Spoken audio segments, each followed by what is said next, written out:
Welcome to the Sherdog Radio Network preview for UFC Fight Night 238, Rozenstruik versus Gaziev, also known as UFC Vegas 87. I'm your host, Ben Duffy of Sherdog.com. With me, as usual, is Keith Schillen, the executive producer of the Sherdog Radio Network. Keith, obviously, we're talking now for the first time in a week. We did not do a recap of UFC Mexico. I blame the altitude. I was too gassed out to talk. Several fighters on the card found that out the hard way as well.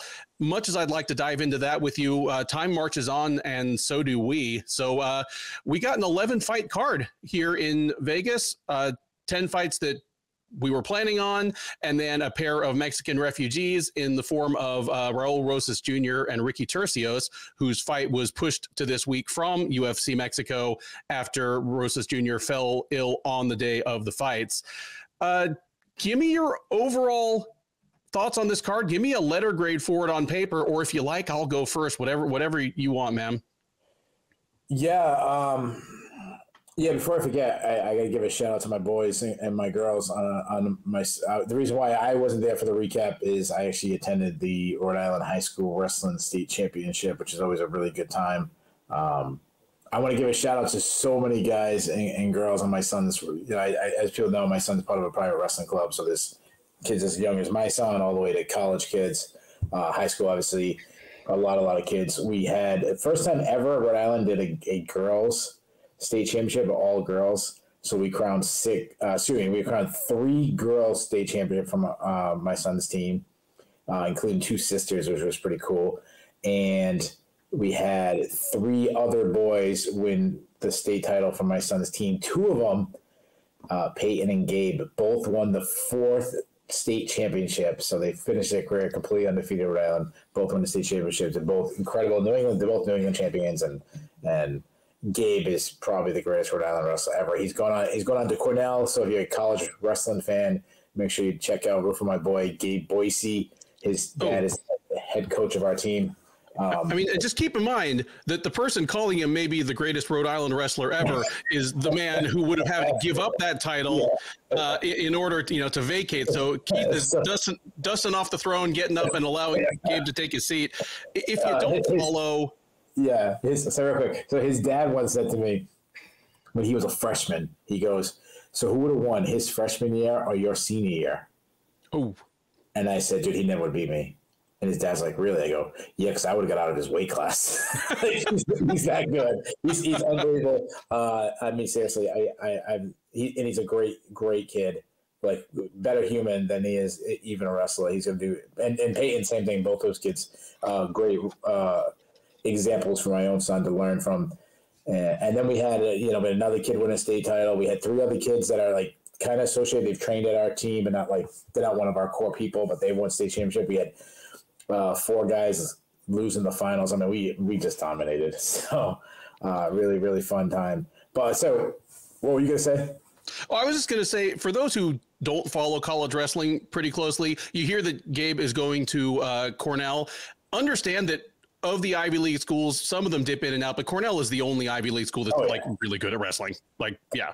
Yeah, I think they finished 3rd in the country last year, and I think I'm not sure right now, not as good, but they're 8th or 12th or something. That's absolutely wild for schools that, by their definition, are that small and have that exclusive admission, criteria. It's fantastic. Cornell is the good Ivy League wrestling school. So congratulations to Gabe and the rest of the team. Yeah. The most interesting thing that happened in my life is I watched the first episode of the Dynasty series on the Patriots today. If you haven't started that, dude, it'll be even better for you than it is for me. And for me, it's amazing. It's so good. So I watched the Tom, Time versus Tom thing. Mm-hmm. So yeah, I got to watch this one too, dude. Because it starts when Bledsoe is quarterback, when he gets that horrible injury. So you're seeing shots of Brady standing on the scale at the NFL Combine looking like a high school sophomore. And you got all the guys from the time, Ty Law is hilarious in all of his little interview segments. Yeah. I remember meeting Ty Law. I'll give you 2 quick Ty Law stories. I'll tell you. I met Ty Law his rookie year.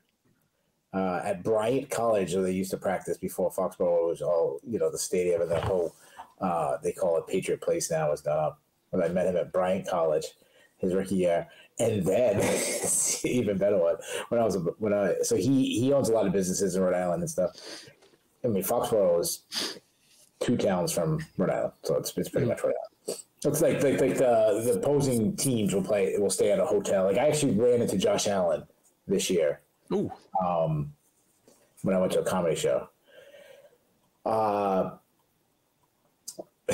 Ty Law, when I was in patrol, I went to a car accident, and Ty Law hit a kid on his bike with his car. And the kid was like, "Yeah, I'm fine. I'm thinking, like, dude, you're a young kid. He's already Ty Law. You have no idea who this guy is." I would have been like, my neck, my back. I would have been like Bobby Heenan with a neck brace. or at the very least, you'd be like, "You got to sign my cast." Like, yeah. If you're not the type that's like going to be litigious and sue him, like, at least get something out of it. Yeah. So as far as the card, you know what, man? When I first, Rosenstrike versus Gassiev, like, as the main event, I was like, oh man, this card. And then when I went through the fights, there may be one fight that I'm not interested in. From, there's some fights that I'm not interested in. No, let me guess. Yeah, Eryk Anders versus Jamie Pickett. Yeah, absolutely. And you're not doing your job because that thing's going to be on the main card. Oh, yeah. Your job is to put these fights in order for the UFC. You're sleeping on the job because they're going to put that thing on the main card. Yeah, that's ridiculous. It's by far the worst fight on the card. And I mean, when I look at the card, there's some guy, like Tyson Pedro at this point of his career, I'm not really that interested in. But Petrino, I am. So yeah. It's kind of like that all the way down the card. So I don't know. It doesn't have like huge name value, but there's some hot prospects on this. Yeah. 4 undefeated fighters on here. Yeah. The top 3 fights, you got Gaziev, you got Petrino, you got Muhammad Mokaev. Further down the card, you have Javid Basharat. However you feel about that no contest in his last fight, he is still technically undefeated. There's some serious prospects on this card. Yeah, I give it like a B minus. Like, I like this card. Yeah, I'd say, I'm thinking B minus. I don't hate that. And the thing is, yeah, we're complaining about Eryk Anders versus Jamie Pickett. Like, neither guy is ever going to be ranked at this point, and the fight itself is probably going to be terrible. But you know what? There's only 11 fights on this card. This could be a 14-fight card with 3 more fights like that just stuffed in for no apparent reason. And that card I'd be giving a C minus. Yeah, exactly. So this is going to be lean and mean. It's not going to waste a whole lot of our time. Yeah, if this became the new standard for this is the average fight night card, sign me the hell up. Yeah, absolutely. I agree. Any other thoughts before we dive into these prelims? No, let's get into it. All right. The bout order on this card is really up in the air, aside from the top 3 fights.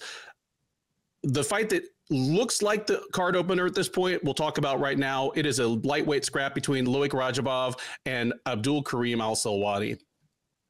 Radzhabov, the 33-year-old Tajik, is 17-5-1 overall. He's 1-1 since joining the UFC out of a variety of promotions, but he was a standout lightweight in PFL for several seasons.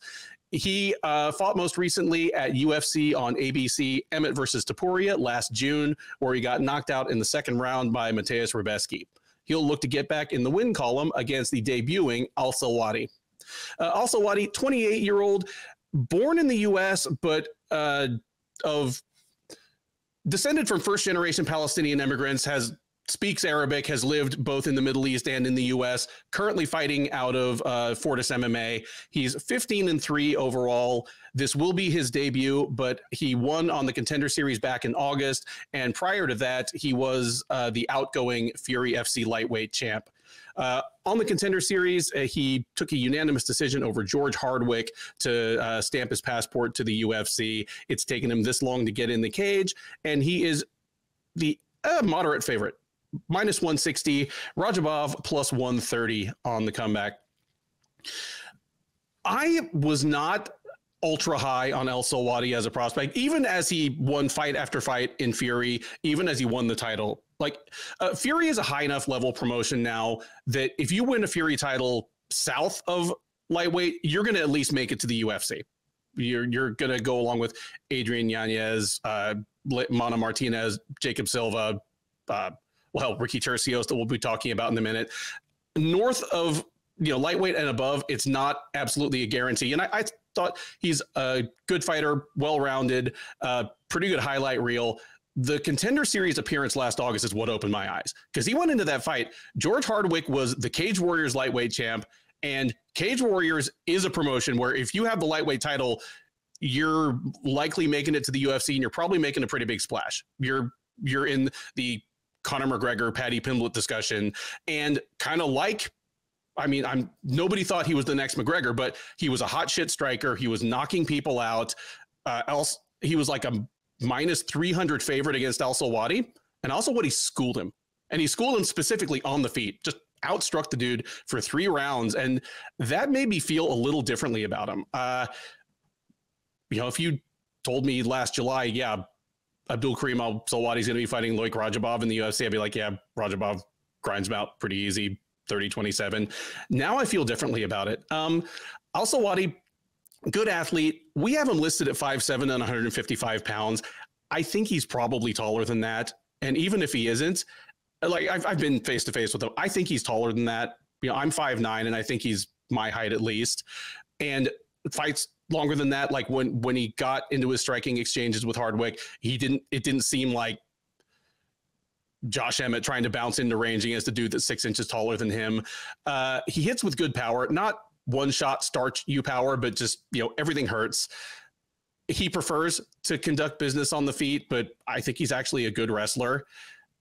I think he's just a younger, probably bigger, fresher version of a lot of what Radzhabov offers. Even if Radzhabov is more willing to turn to the wrestling and kind of turn fights into a grind. I do like him in this fight. I think he wins a decision. He's proven that he has plenty of cardio to go 3 rounds, even at a high-paced fight where, things are getting mixed up on the feet and, takedown attempts. So, give me Al-Selwady by decision here. And I do think of him as kind of a dark horse person of interest in this division going forward, even if it is lightweight. You mentioned Radzhabov being with the PFL. Dude, we didn't even mention this.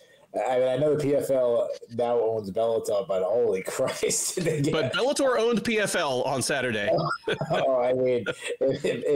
If the ghost of Ryan Bader didn't show up for the main event, that would have been really embarrassing. Holy crap. Yeah. Anyway, let's get into this one.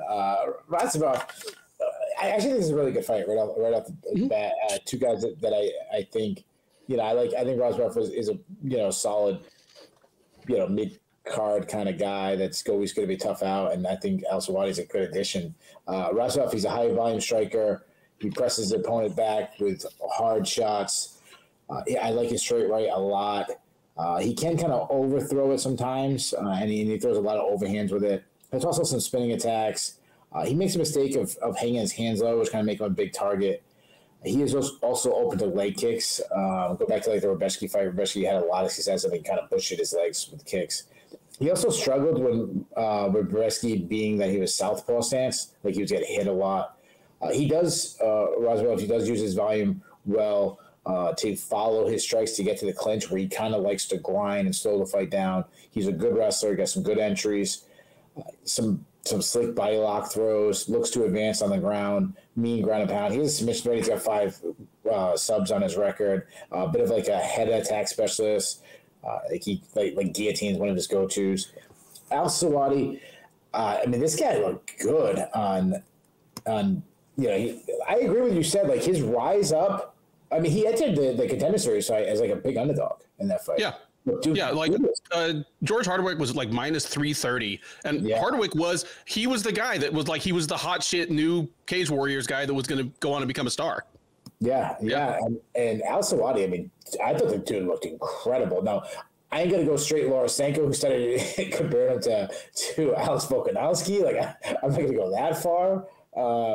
But speaking of which, you see Topuria, and I'm sure he started. It was all over Twitter. I guess he was at some soccer match this week, and I want to address this to Europeans or just soccer fans in general. they're the most insecure people on planet Earth. Because I just saw nonstop saying like, "Oh, Americans don't realize like how big this is," and you know, this soccer player has 100 million, billion, zillion, like one championship type level followers on Instagram. Like, no, we will always realize how big it is because you guys won't shut the fuck up about how much more popular soccer is than American sports. We get it. You don't have to keep telling us every 10 minutes. Yeah. All of our kids play soccer when they're 8 years old. We know how big soccer is. Yeah, we just stop. Yeah. Yeah. Like, we go into men's sports. We get it. Like, anyways, cool. Anyways, I'm just sorry. I love you guys. The reason why he was compared to Volkanovski is the way he moves. He moves really well, constantly cutting angles, changing the way the strikes are coming in, constantly switching stances, really good volume. I was impressed by his ability to strike while backing up. He darts in and out of range really well to land shots. Good variety in his striking, kept mixing up the different combinations. I liked at one point he was throwing step-in elbows, which is really cool to see. Sets up his shots really. I mean, he was freezing Hardwick on the Contender Series with feints. He throws hard. He got some good power, hard calf kicks. He will throw him naked, so he's open to counters there. You mentioned his wrestling. He mixed up his striking and takedowns together really well. He can wrestle. He also has that mindset when he goes for a takedown. He has that mindset to keep pursuing the takedown until he gets it. And a really great gas tank. I mean, despite having such a good output, he really doesn't slow down. So I think this is a great fight. I think both guys are well-rounded. I'm with you, though. I'm going to go with UFC newcomer, though, which before I really dug into tape study, like I've said this before, I kind of write guys down who I think's going to win, and then I go into my tape study and see if that changes my opinion, and it did for this one. Radzhabov's a good striker, but he has some defensive issues. He's older. I think Al-Selwady's going to move, especially to that southpaw stance a lot, land some better shots there. I think both guys will have their moments, but I'm going with a slight lean for Al-Selwady. So give me Al-Selwady by split decision. Next up, or at least it's the one we're going to talk about next, is a bantamweight matchup between Vinicius de Oliveira and Yanis Ghemmouri. De Oliveira, 28-year-old Brazilian, will be making his debut. He is 19-3 overall. He fought on the Contender Series back in September, knocking out Victor Madrigal in just 3 minutes. He is on a 2-fight win streak overall. He will look to extend it to 3 against Ghemmouri. Ghemmouri, 29-year-old Frenchman, is 12-2 overall. He is 0-1 in the UFC, but there are a whole string of asterisks connected to that. He was supposed to fight at UFC Paris last year, was supposed to fight Colin Loughran at bantamweight. Everything got jumbled during fight week, so he ended up taking on William Gomis at featherweight, a weight class up. Was acquitting himself fairly well in a losing effort, and then late in the third round, Gomis tagged him with a massive groin shot that the ref ruled was not a groin shot, ended up being ruled a TKO win for Gomis. So Ghemmouri, again, ran into all sorts of bad luck in that debut. He's taken a clean slate here. He's going back down to 135, where he fought primarily on the regional scene. He did fight at bantamweight as well as featherweight, but his best outings have been at bantamweight. That's where he'll be fighting this weekend.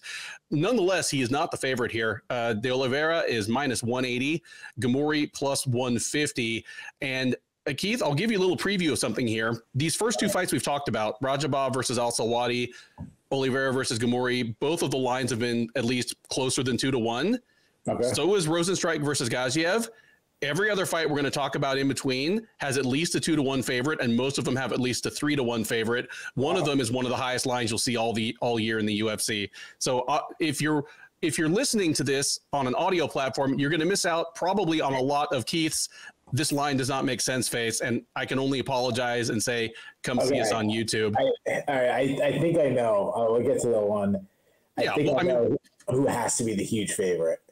Yeah, well, we'll get to it. I'll let you guess, but on this one, it's gonna be pretty late if I don't guess now, because it's got to be Petrino.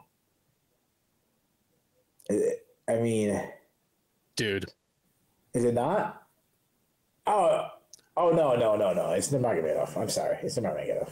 Yeah, if I tell you there's one minus 1,200 favorite on this card, you know who it is. Yeah. I'm sorry. Yeah, I was looking at my names real quick, and yeah, it's Nurmagomedov. But All right. Rosas is good. We'll get to that later. But We'll get to that when we get to it. Here, we're talking about De Oliveira versus Ghemmouri.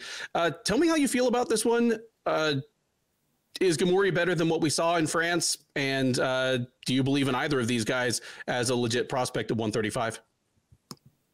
No.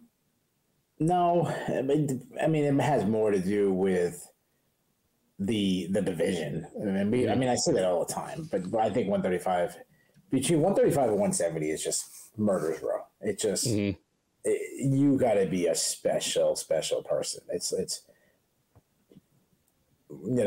heavyweight, light heavyweight, that's winning the state title in Rhode Island.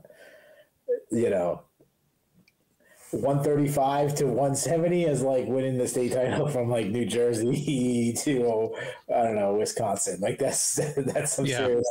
Pennsylvania's in there. Pennsylvania's the group.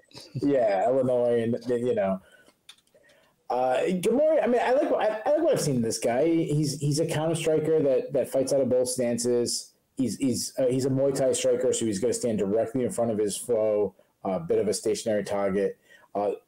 It's so funny because the more decorated they are in Muay Thai or kickboxing, I feel like they have to like unlearn some mistakes. That if you come straight without a striking background, you actually almost have a little bit of it. No, I'm not going to take that for a grain of salt. Like there's still timing. Oh, dude, look at Loma Lugbumi's fights in Invicta in her first couple in the UFC versus how she fights now. I totally agree with you. Yeah, but there's like one big thing is defense. Like the defense of kickboxing, just the pillaring, the pulling your head back straight, like when you're leaning against the rope, stuff like that. You can't do that in MMA. And he still does some of that. He pulls his head straight back. I don't like that he throws too many single shots. I love his step back shots, though. Like his step back check left hook from the orthodox stance is something really nice. Big kicking game. He's got some quick high kicks, great calf kicks. He likes those John Jones oblique kicks. He will wrestle. I like that from a European. He'll shoot on the hips. He cuts the corner really well. He's got 4 submission wins. Oliveira, very aggressive striker, very unorthodox though. Throws some kind of weird angles. He's a wild man out there, but crushing power. I mean, he's got 15 KOs. I mean, look, you've only seen his Contender Series knockout. I mean, it is incredible. He hit the guy freaking dead. Mm-hmm. The negatives with that is he tends to load up on every shot. Like he kind of gets a little telegraphed. I like his kicking game though, like tons of kicks, hard body kicks, especially with the southpaw stance, good calf kicks. Try some dumb spinning attacks, does some flying attacks, which they're exciting, but I don't think they're effective. Also, defense is second for him. I mean, he's coming forward throwing bombs. He's not thinking about blocking and avoiding shots. I haven't seen too much of his wrestling. I'll say this. He's not great at his wrestling, but what I've seen, he's got some takedowns. He's got 2 subs on his record, but, he's not this power. Like, he ain't winning Pennsylvania state championship. I know that for sure. No. But his takedown defense is solid, I think this is another great matchup right out the gate. Like, I like both guys. I guess if I think they're top 15 guys at bantamweight, no, they're not top 15, but I do think they're good additions. I think they both can stick around in UFC for a while. I think Ghemmouri is the more well-rounded fighter. If he can weather an early storm for Oliveira, I do favor him moving like deeper in the fight because of Oliveira's style. Like I haven't seen him slow down. I haven't seen him really gas. I've seen that style a lot, and just nature will tell me that he's going to slow down and gas. However, I don't think he's gonna. I love the power of Oliveira. I think Oliveira's going to come out very aggressive. I think he's going to land a big shot. I'm going to say he does what he does, and I'm going to say he knocks him out in the very first round. Give me Oliveira by first round knockout. I like the call there. I don't like, you mentioned earlier on the show that you kind of write down who your first impression is before a study that you think will win, and then go and see if you're going to prove yourself wrong. I mean, I didn't actually write it down, but I went into this thinking, oh man, off the cuff, I think Ghemmouri might take this. More polished striker, definitely more well-rounded. he hasn't flashed much of his ground game in recent fights, but you look back a little bit to when he was actually racking up those submissions. I mean, technically he has more submissions than he has knockouts, and they weren't complete chumps. He was showing actual, decent fundamentals on the ground. He can clearly take care of himself there. And I thought, oh, you know what? I might be going for the mild upset here. But looking at a fight with Gomez, looking at his last few fights in Brave CF, you mentioned bad Muay Thai / bad kickboxing habits that cross over to MMA. He falls victim a little bit to the Muay Thai, you strike, then it's my turn to strike, back and forth thing. And I mean, that's honestly how he lost to Gomez. It ended up in a TKO, but before that happened, in the third round, he was just on his way to losing a 30-27 decision because he got into that kind of fight with a guy that was taller, longer, hit harder, and he was falling behind round by round. If he obliges Oliveira with that kind of fight, I'm with you. I think he's going to get caught with something and hurt real bad early on. Either hurt bad enough that he has a huge hold to dig out of and can't, like he loses the first 2 rounds, or he has a 10-8 round, or like you say, he just gets knocked out.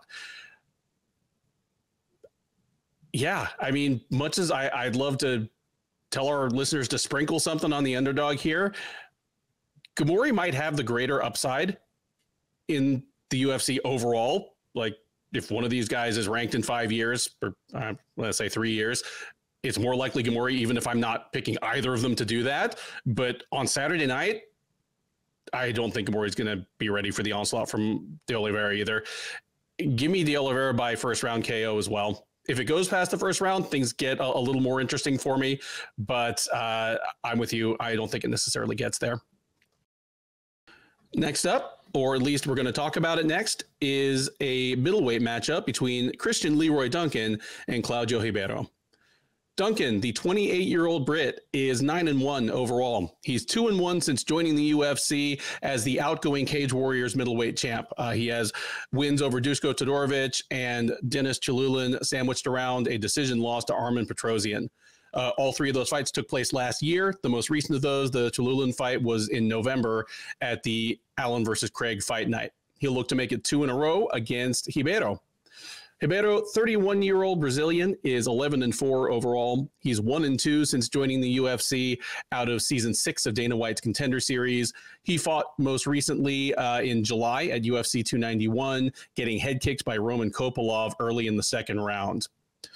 Odds on this one, I mentioned earlier that between here and the main event, we have a string of pretty wide lines. They start here. Duncan is minus 260, Ribeiro plus 210. So on consecutive weeks, we've had the 2 British Chris Duncans in the UFC fighting back-to-back. This is Christian Leroy Duncan, the bigger and the one with the more names.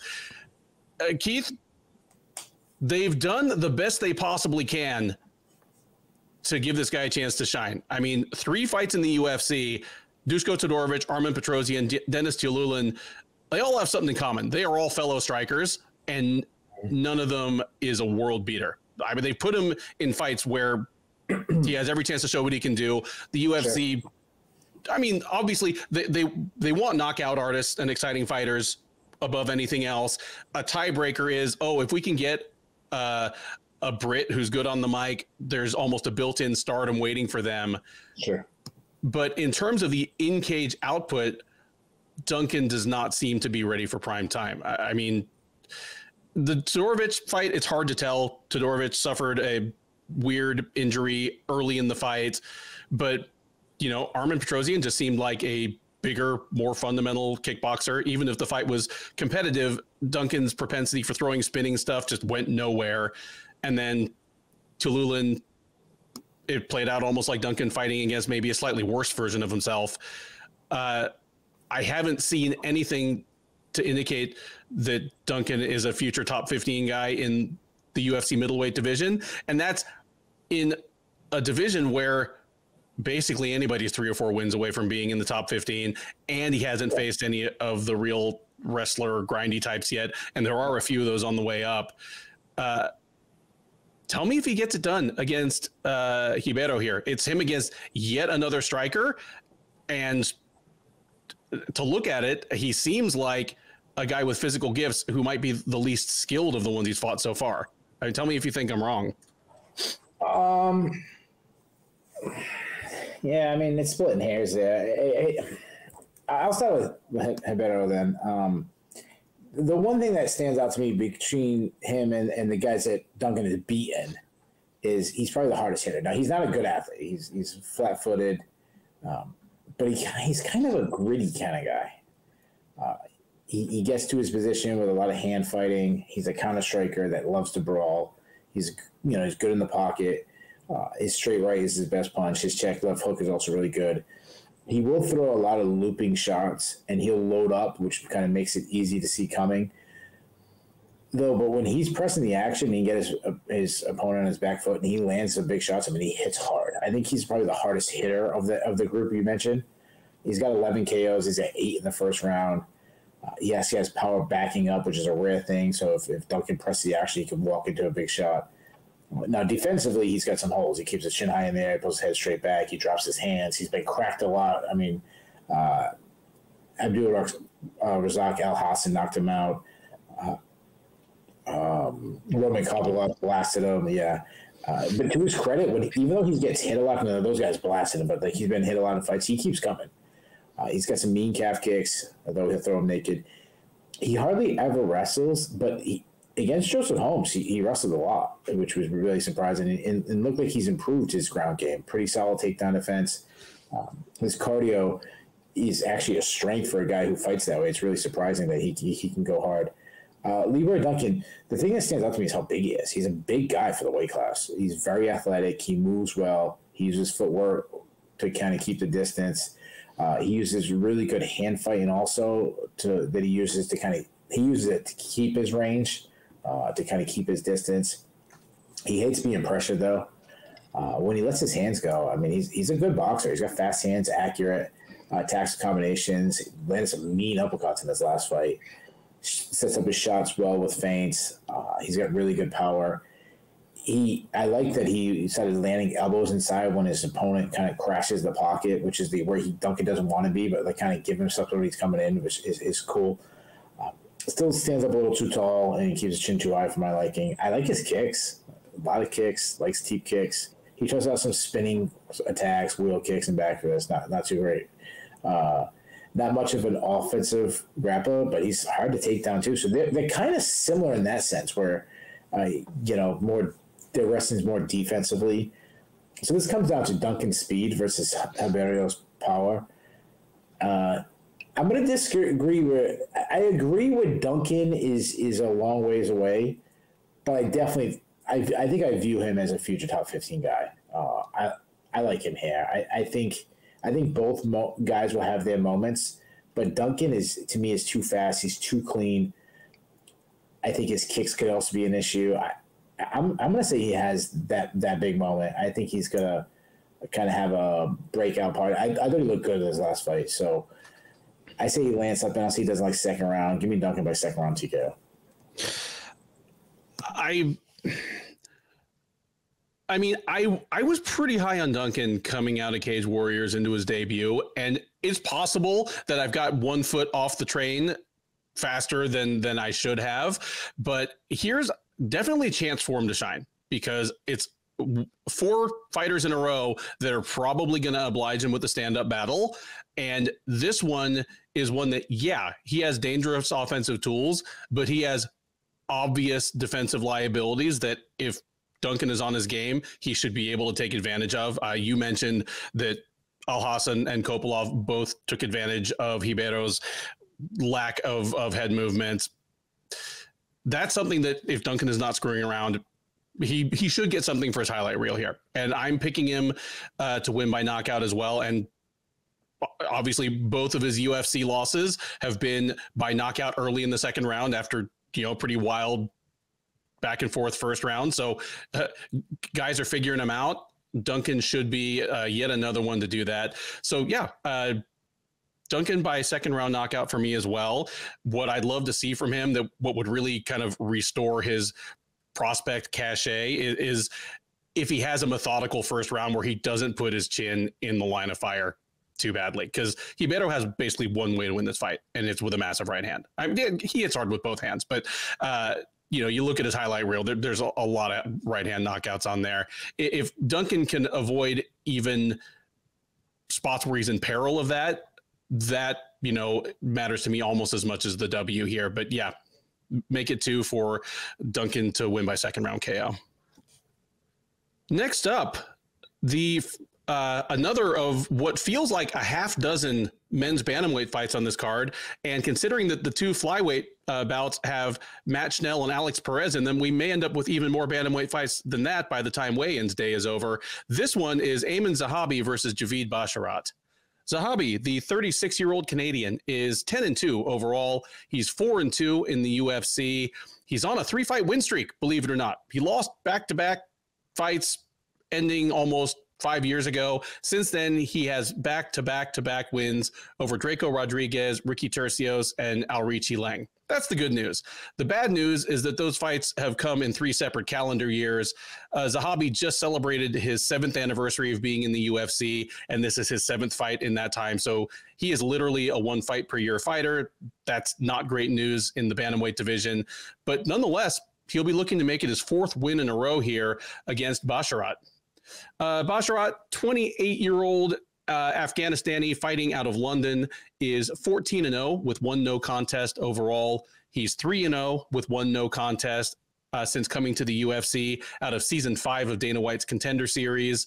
He fought most recently back in October at UFC 294, where his fight with Victor Henry ended early in the second round off of one of the most hellacious groin kicks you're ever likely to see. It ended in ugliness as it was a really disgraceful scene. The referee essentially called Henry a liar. The cage side doctor called Henry a liar for saying that it had caught him in the cup. He responded very colorfully that it had been all the contents of his cup. Basharat did not help himself by accusing Henry of basically quitting. Yeah, ugly scene. They never remade that fight. Both men have gone on to what comes next for them. And what's next for Basharat is to keep his technically undefeated record that way at the expense of Zahabi. He is a massive favorite to do so. Basharat minus 600, Zahabi plus 400. Victor Henry's still laying in the cage right now. They still call him a faker. It was all dick and balls, man. That's terrible, dude.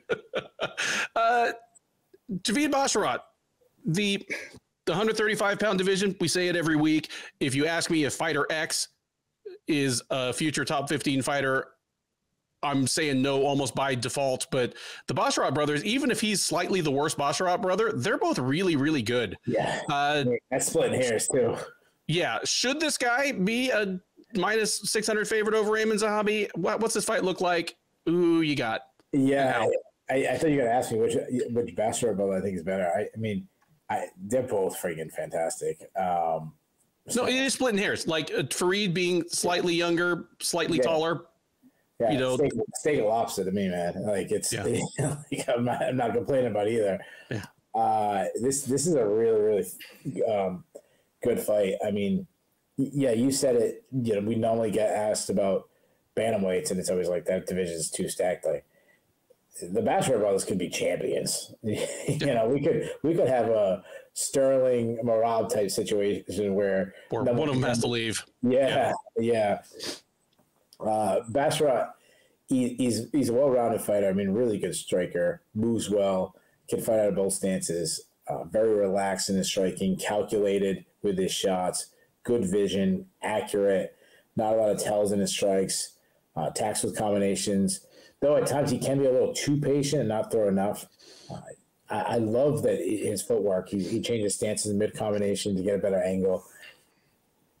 Fast hands, quick jab, good at sliding in and out of range and landing shots before being countered.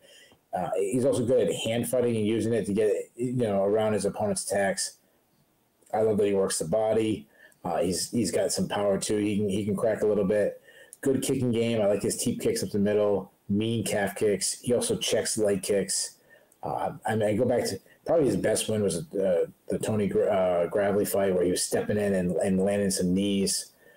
He does need to clean up his defense a little bit. He kind of carries his hands a little too low, backs straight up at the center line, keeps his chin too high in the air.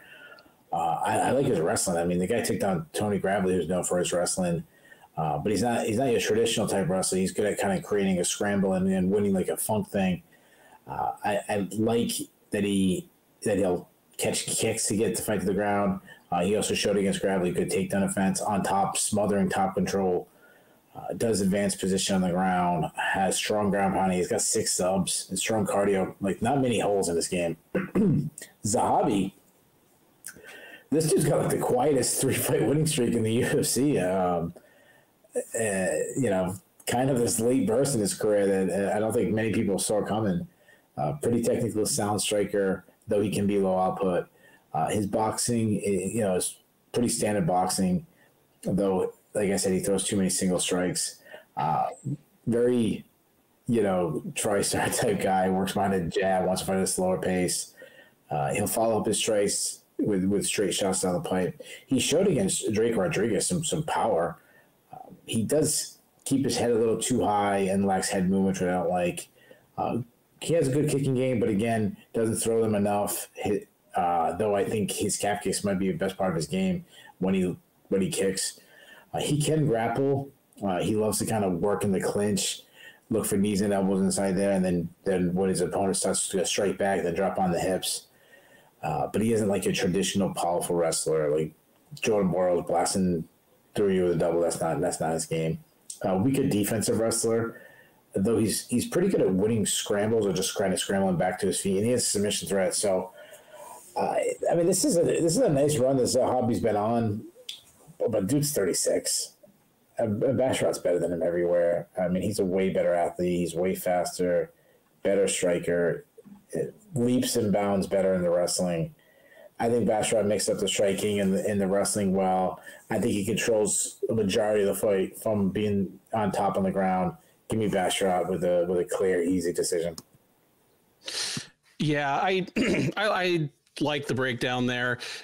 Zahabi, I had a different scouting report on him a few years ago. Like, after a couple fights in the UFC, my thought was, okay, for the younger brother of Firas Zahabi, a guy that is either praised or maligned for allegedly turning great fighters into safe fighters, it's like, we're talking about the guy that really turned George St. Pierre into late career George St. Pierre, where it was just the formulaic jab, Superman punch, hit a knee tap in the last minute of the round, don't advance position, 10-9, bank it. And then what's his name? Rory McDonald? Yeah, then Rory McDonald went up there, went from being a kind of 22-year-old savage into being a much more St. Pierre-like fighter, where jab, wrestle. Especially his running like Bellator. Well, once his nose was busted, he definitely became a much more conservative fighter. Take out the Robbie Lawler fights. Yeah, everyone remembers the Robbie Lawler. They don't remember a lot of his boring, slow decisions. Mm-hmm. BJ Penn, Nate Diaz, where he just kind of threw them all around the cage and didn't do much with it other than win the rounds. For the younger brother of that coach, I always thought he had a little bit of a wild streak in him. I assumed he was the guy that, they went home for Canadian Thanksgiving and mom was like, why can't you be more like Firas? Why are you so crazy? I no longer feel that way. He's settled into being very much a fighter made in his brother/trainer's image. It is an impressive 3-fight run. I mean, Draco Rodriguez, Ricky Turcios, and Alrichi Leng are all pretty good fighters, and he beat all 3 of them. But yeah, you fight once per year. Again, I say this every week. Even if you win every single fight, if you're in a division from 135 to 170 and you're fighting once per year, even if you're literally perfect, traffic is honking and passing you on the right. So yeah, now he's a 36-year-old bantamweight who's on a good little run, and the UFC is rewarding him by handing him, at worst, one of the 3 top prospects in the division. When there's a fighter that's this big a favorite, like 5-1 or greater, I start from the opposite side. I'm like, okay, if the underdog wins, what does it look like? And there are some fights where there's a huge line, but there are obvious routes to victory for the underdog. maybe maybe the favorite is a massive favorite, but they have a questionable gas tank, or maybe there's one thing that the underdog does much, much better than the favorite. Here, there's none of that. Like, Basharat isn't known for huge defensive blunders, and even if he was, Zahabi, I mean, he's shown improved power, but he's not the kind of guy that's just going to make him pay for that in an instant. And Basharat isn't the type of fighter who is going to leave individual rounds closer than they need to be so that one night of weirdness for two judges and all of a sudden you have a massive upset. Like none of the usual routes to a huge upset show themselves here. So, I mean, I'm not much of a bettor. If I were, I wouldn't be sticking my money out on minus 600 favorites anyway, but this feels about as airtight as anything does in MMA. I'm with you. If Basharat hurts Zahabi early and or really turns on the jets, I could see him getting a finish here.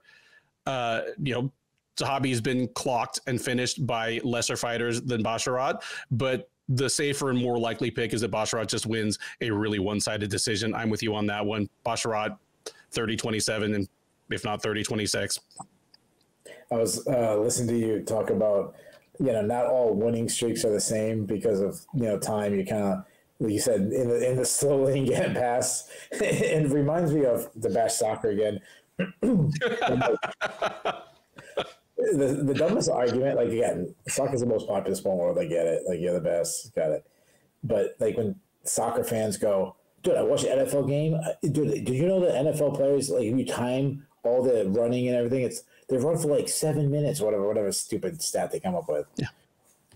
And it's like, it's like when, yeah, but soccer, let's be honest. They're like, oh, we play for 90 minutes, but do you really? No, you like 99% of the time you're slow jogging.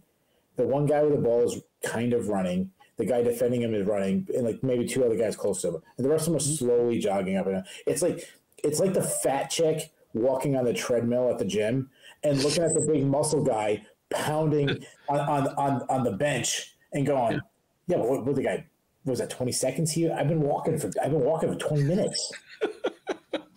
Like the NFL's a full sprint there's like full sprint, okay?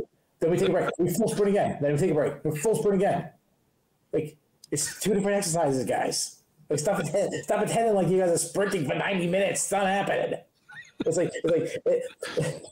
some European right now going, wrestling's not hard. NCAA wrestling, they only wrestle for 7 minutes. How could you be? It's only 7 minutes. Hardest 7 minutes of your life, man. Yeah.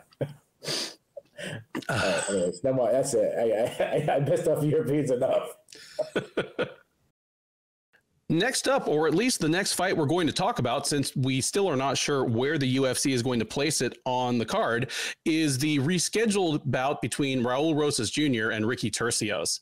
The two had been scheduled to fight at UFC Mexico in a bantamweight main card attraction. They made it all the way through weigh-ins day, and on the actual day of the fight, Rosas Jr. fell ill. The fight was pushed back to Las Vegas and to this weekend, and pushed up to 140-pound catch weight. We obviously previewed this during the UFC Mexico preview. Before we put it on, the line has tightened up a bit. When we talked about this a week ago, Rosas Jr. was around minus 275 or minus 280. Turcios coming back around 225, 230. That's tightened up a bit, maybe because Rosas Jr. was the one who withdrew. He's now out there around minus 240. Turcios around plus 200. Normally, this is the point where I ask Keith if anything has changed in his take on the fight in the 1 week or 10 weeks since we previewed it last. I'm going to jump in here and say that my pick has changed. When we previewed this one, to my shame, I picked the non-Texas fighter over the Texas fighter. But even at the time, I said I thought it was a razor close thing. The way this fight got rescheduled gives me pause when thinking about Rosas Jr. Now, no real reason was ever given officially. They just said illness. But a couple of, the rumors came out from backstage that he described it as altitude sickness. Is that a real thing? It's definitely a real thing. And you grew up in the mountains of like Utah and everything. So well, and even when I was growing up on the East Coast, I had an uncle that lived in Dillon, Colorado, which is up in ski resort country. It's at like 10,000 feet. And when I'd go out and visit them, like the whole first day, I wouldn't just be like lightheaded. I'd be like throwing up and stuff, like actually ill. But I thought you were going to say when I grew up on the East Coast, my uncle in Colorado, I was like, dude, Colorado's not the East Coast. When I was growing up, you're better at geography than I am, but I at least know that. But that, and again, this is pure conjecture on my part. None of this is coming from Rosas Jr. Is that the real Rocky Mountain High? Is that what it is? Yeah, the real Rocky Mountain High is lack of oxygen. That's the high part. I think, and he may not have felt his best. He had a hard weight cut at altitude, but maybe one of his handlers saw coming down the pike. Turcios had less of a weight cut. He's a wild man. He has outstanding cardio. He's going to grind our dude out. I think they come back down to Vegas. Yeah, it's only 140 this time. Rosas is still going to have to cut more weight to get there than Turcios. I'm predicting the fight the exact same way I did a week ago.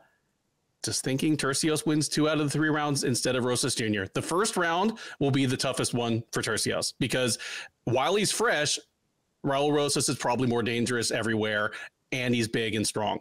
Like if he busts up Turcios on the feet in the first round, it wouldn't shock me. If he has Turcios in a world of trouble on the ground in the first round, that wouldn't shock me either.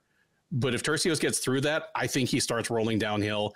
So I'm changing my pick. Give me Turcios to take probably the second and third rounds and pick up, well, he's still a 2-1 underdog. Pick up the pretty significant upset here.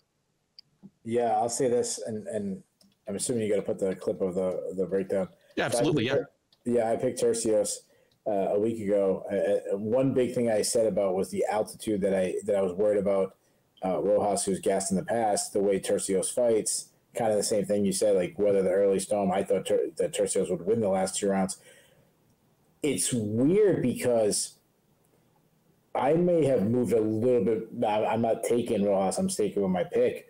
But being that it's not going to be an altitude now makes me, a little bit more confident in his gas take. But that said, I think a second weight cut is definitely a disadvantage for. I mean, Rojas is a bigger guy. Yeah. It's 140, so the extra 5 pounds is better. But still, like, I'm sure he balloons up to probably at least 150. So he's still Rosas? Oh, yeah, absolutely. At least. He's a big dude. Yeah. So to cut down again, give me the guy who's done it time and time again, cutting weight.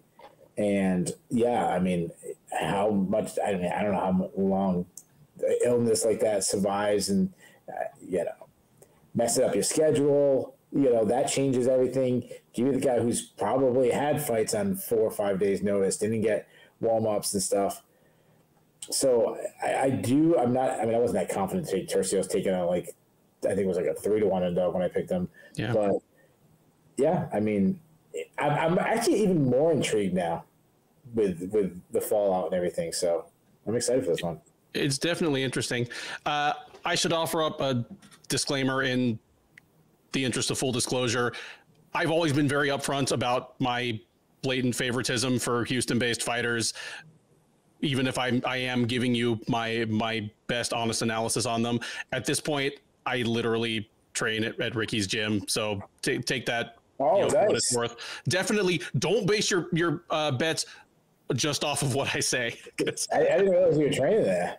Yeah. I've been training at Alex Morono's, Gracie Baja Woodlands for a little while now. Nice. And he won't be there. Is this a UFC 300 fight that hasn't been announced yet? Ben Duffy's debut?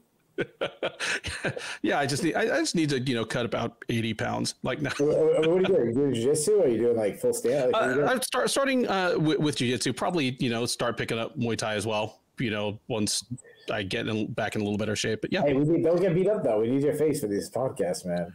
Oh man, last Thursday, man.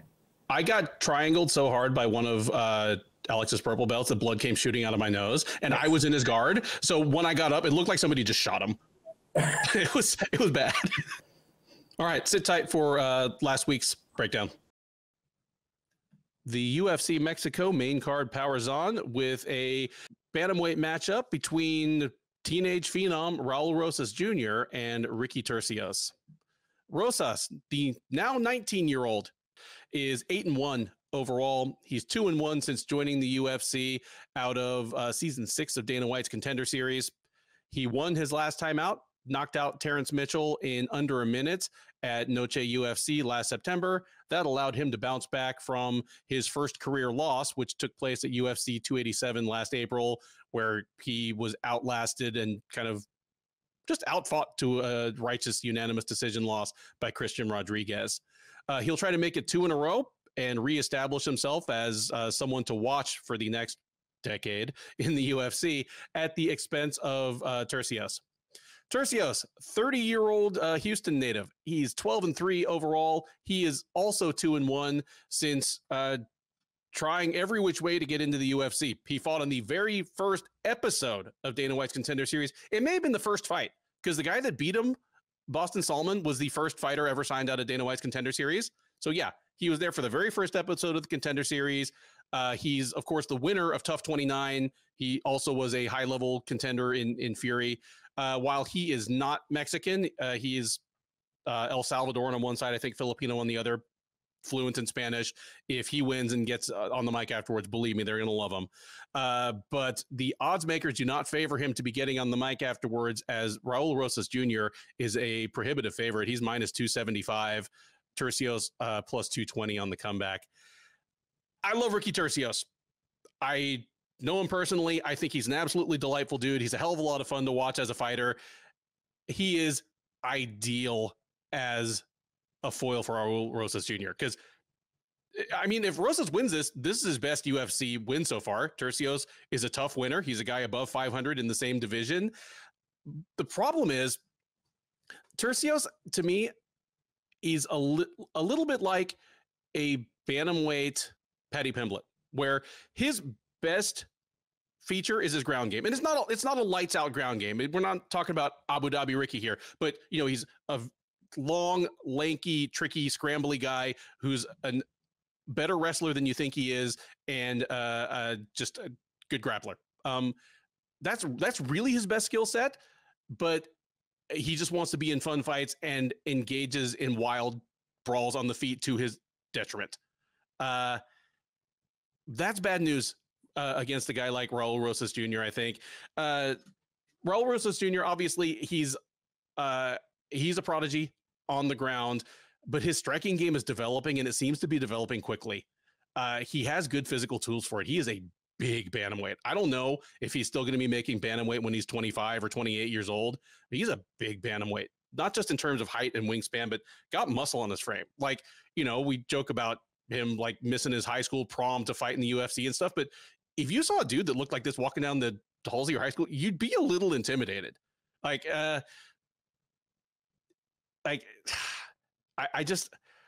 like this for Rosas wherever this goes. Like, if they stay on the feet, Rosas hits harder. He's not defensively perfect, but he's a more disciplined striker than Turcios is. If it goes to the ground, Turcios is a little more freewheeling and scrambly, where Rosas is going to be bigger, more positionally sound. It's hard for me to see like plausible routes to victory for my guy Ricky here, because even the great equalizer that we've mentioned in almost every fight, the 7,000 foot thing, yeah, like Turcios has been training at altitude for a while, but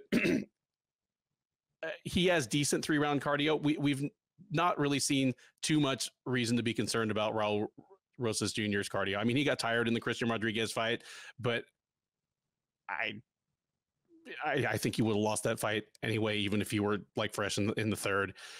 Give me Raul Rosas Jr. to get a pretty one-sided decision here over Ricky Turcios, where he kind of gets the better of it everywhere. Yeah, so I just looked up what was the first Dana White Contender Series fight. Yeah, it just had me curious. It was that was on the card. That wasn't the very first fight. The very first fight was Joby Sanchez versus Manny Vasquez. With Joby Sanchez, wow. Unanimous decision. But while you were previewing this, I was thinking about Rojas, being dude's just now 19. He's fighting his 4th fight in the UFC. He's 19, which is absurd. He's going to blow up all the records for number of fights by this birthday or that birthday. Like we're thinking your Sage Northcutts, your Macy Barbers, John Joneses. Yeah. As long as he doesn't, get some serious injury where he's out for a year and a half or something like that. But yeah, if he stays somewhat healthy, he's fighting 2 or 3 times a year. Yeah. And keeps winning, he doesn't get cut or something like that. Yeah. It's funny. I was watching there was like a press conference for guys that fight on UFC 300, and they were asking Jim Miller about UFC 400, making a joke. Raul Rosas could actually really fight on UFC 400 one day. Oh, easily. And it's going to be like 6 or 7 years from now. Yeah, and he'd be like 26. Like he could fight on UFC 500. Like, I'm not betting on that, but it's not out of the realm of possibility. Now at that point he'd be probably in his early 37, 30. Oh, I think he wouldn't be. The UFC does 12 or 13 numbered pay-per-views a year. They're going to be 6 or 7 years apart. 200. So 14 years from now, he'll be 33. Jeez. Oh, yeah, that's crazy. Dude could, who knows? Maybe he has a Jim Miller career. He can fight at UFC 600. Yeah, that's crazy.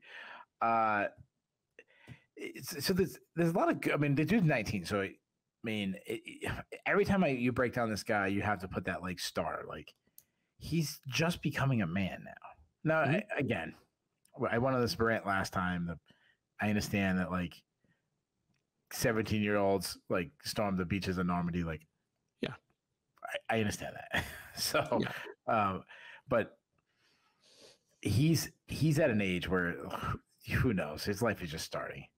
We could see a completely different person than we've seen his last 3 fights. What I've liked about him, he's got fast hands. He's a pretty strong guy who hasn't even reached his strength years. He showed in his last fight that he seems like he's coming into his power. Now, he needs to improve his striking. His technique is still very raw, but he has good volume. He can fight out of both stances. He will swing wildly. His volume dropped greatly in the Christian Rodriguez fight. He throws a lot of kicks, but they're kind of ineffective. He likes flying attacks, Superman punches, knees, kind of like, it's kind of a way to like close the distance without, a little quicker. He can wrestle, but he struggled to take Christian Rodriguez down. If he gets on top, he's got good top game, advances position on the ground. He's a good BJJ practitioner, mean back takes, mean ground and pound. He is a submission artist. He's got 5 subs. He almost got a Sula stretch in one of his UFC bouts. He does chase submissions that aren't there, though, in loose position. He also isn't a good defensive wrestler. But the biggest concern is, one, as you mentioned, his size. Like, I'm always worried about the weight cut for this guy because he's still growing. He's 19, I mean, would it be that shocking if when he's 26 years old, he is a jacked lightweight? No. Like, he's not going to get too much taller, but he's got the frame that he can carry more muscle easily. No, absolutely. Yeah, absolutely. But the biggest concern is with, the weight class and everything and his age and what we've seen against Christian Rodriguez, him gassing out. Like, he gassed bad in that fight. Turcios, I'm going to – you said his best part of his game is his ground game. I'm going to disagree with that. Okay. I'm not saying his striking is the best part of the game, but his pressure is. I mean, he wins solely on volume. He's a very unorthodox striker, constantly switching stances, herky-jerky kind of type fighter who at times would just hold his ground instead of allowing his opponent to step back. But then he had like weird fight. He was like clapping at his opponents and not doing, wasting volume. But like I'm talking about when he was on the Ultimate Fight show where he had his like best performance, the best run of his career. He was just beating guys with volume. Opponents have a hard time picking up his striking due to all the crazy things he do. The way he moves is kind of crazy. It's, unusual. It takes them a little bit of time. He does a lot of up and down feints, which you don't see. I think his hands are, somewhat quick. He attacks with combinations. His check right hook from the southpaw stance is kind of his best strike. He blends punches and kicks together well. He loves throwing down in the pocket for a brawl. He kind of trusts his chin too much. I think, like you said, it's also what you said, trying to get a bonus, to entertain the crowd, which is not a good idea if you're the less skilled fighter. But he's, to his credit, he's got a chin. I mean, go back to the Danny Ortega fight. Ortega was teeing off on him, and he was eating fights. He's a guy, when he gets rocked, he doesn't back forward. He actually reacts by moving forward and pressing the action even more. He can land takedowns, does pretty well. Like he's deceiving though when you look at it. You don't think he's a guy that would like blast through your hips, but he will. And he chains takedowns together well. Good at winning scrambles. Good at just kind of keeping the hips moving and making stuff happen. But he's a weak defensive wrestler. I mean, he was taken down multiple times on the Ultimate Fighter show. He was taken down 6 times by Brady Easton. He was taken down 7 times by Kevin Natividad in that last fight. He's a submission threat off his back. Very active at tossing up submissions. He also has like uses subs to kind of create space to try to get on top. Best strength is cardio, and cardio is, to him, is one of the guys. It's a tool. If Rojas takes him down and works him on top, you know, that is the best avenue of victory, I think, for Rojas. Even though he has a striking advantage, but being on top, using his size, I think it'd be really good for him. I'm not very high on Turcios, and I want Rojas to be good. He obviously, of the two fighters, has a way bigger upside of these two guys. I think he batters Turcios early on the feet, maybe from the top position. But you know what? I keep thinking about that gas tank, and I haven't seen it fixed yet. I'm going to go the opposite, man. I'm going to go with a big upset. I think Turcios is going to weather the storm. I think he's going to take over. I think it's going to be one of these like veteran victories where that veteran dog is still in the fight and still hanging on. Is it like a Gerald Mershot type fight or Darren Elkins type fight where he's the less skilled fighter, but he's crafty and he's pressing a 19-year-old and beat him the mental game. And I think the volume basically gasses Rojas on, and Turcios starts winning the second round, starts winning the third. I guess even see like a late submission for him. But I'll say Rojas makes it to decision, but he drops the last 2 rounds and loses. I'll say really close. I'll say a split decision loss. Give me Turcios by split decision. Next up is a scheduled flyweight clash between Matt Schnell and Steve Erceg. Schnell, the 34-year-old from Louisiana, fighting out of Texas, is 16-7 with 1 no contest overall. He is 6-5 with 1 no contest since joining the UFC out of the 24th season of The Ultimate Fighter. He did lose his last time out, and worse yet, that was well over a year ago, as he fought Mateus Nicolau at UFC on ESPN, Thompson versus Holland, all the way back in December of 2022, getting knocked out in the second round. So a lengthy absence, a couple of injuries, but he is back to face Erceg. 28-year-old Australian, 11-1 overall, 2-0 since joining the UFC in the middle of last year. He joined to relatively little fanfare despite a long win streak in Australia, but he has back-to-back wins over David Dvorak and Alessandro Costa. The most recent of those, the Costa fight, was at UFC 295 back in November. So he is on a 2-fight win streak in the UFC, a 10-fight win streak overall. He will look to extend those at Schnell's expense, and he is a big favorite to do so. Minus 310, Schnell plus 240. Okay, so obviously I had a completely wrong read on Steve Erceg. Well, no, that's not true. I had the right read on Steve Erceg. He's a crafty, overachieving grappler without much apparent athleticism, but decent size for the division. I just grossly underestimated how much success he would have against UFC level flyweights with that skill set. Like, I look at that line, Erceg minus 310, Schnell plus 240, and I'm like, oh, the disrespect.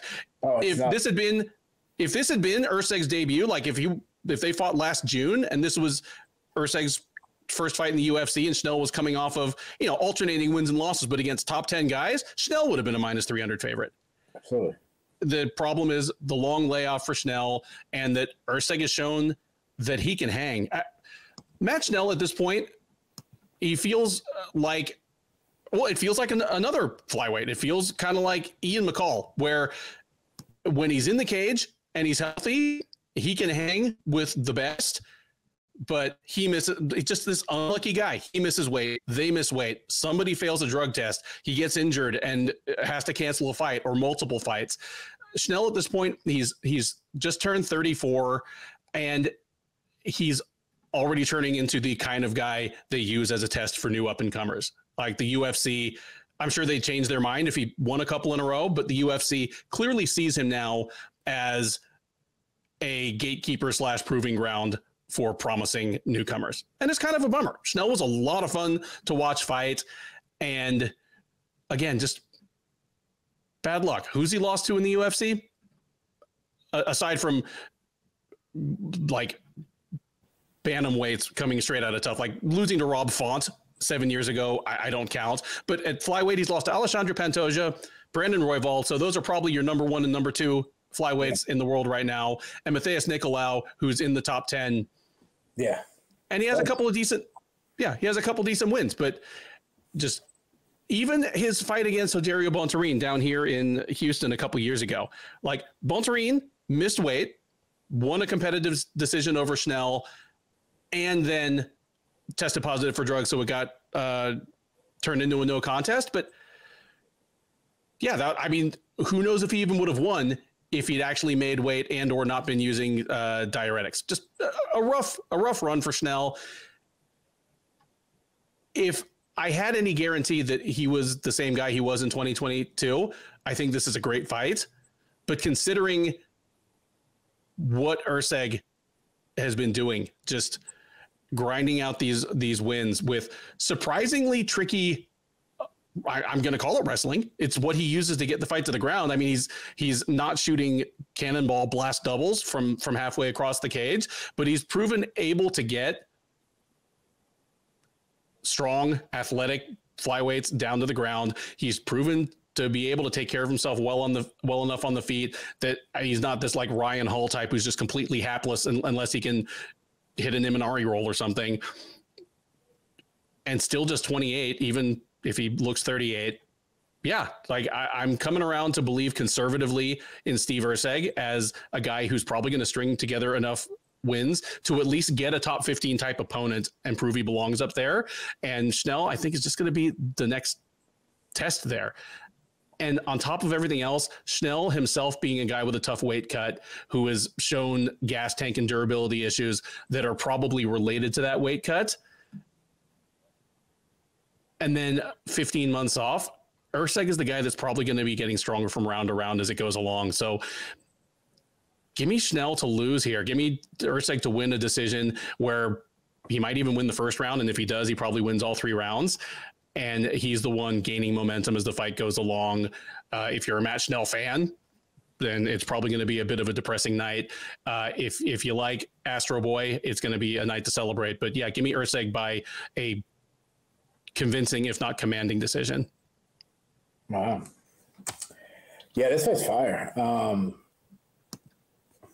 I think the line's way off, man. I was very surprised by it. Like, not that Erceg is the favorite, but like you said about Schnell, man, this guy's getting dissed. I mean, he's only lost the studs. So, yeah. And he's beaten some pretty good guys himself. Like, I expect this to be like a pick'em. So, I mean, Schnell, he's been so inactive that it's really hard, like, looking at notes and to kind of know what we're going to get. But when he fights, I mean, he's a very aggressive striker, pressure striker, high volume, uses a lot of feints to set up his power shots. He loves to get in the pocket and unload big shots. I mean, he loves a brawl. If he can slug it out, I mean, he's got really good power. I mean, he's hurt Bontorin, he hurt Pantoja, hurt Nam.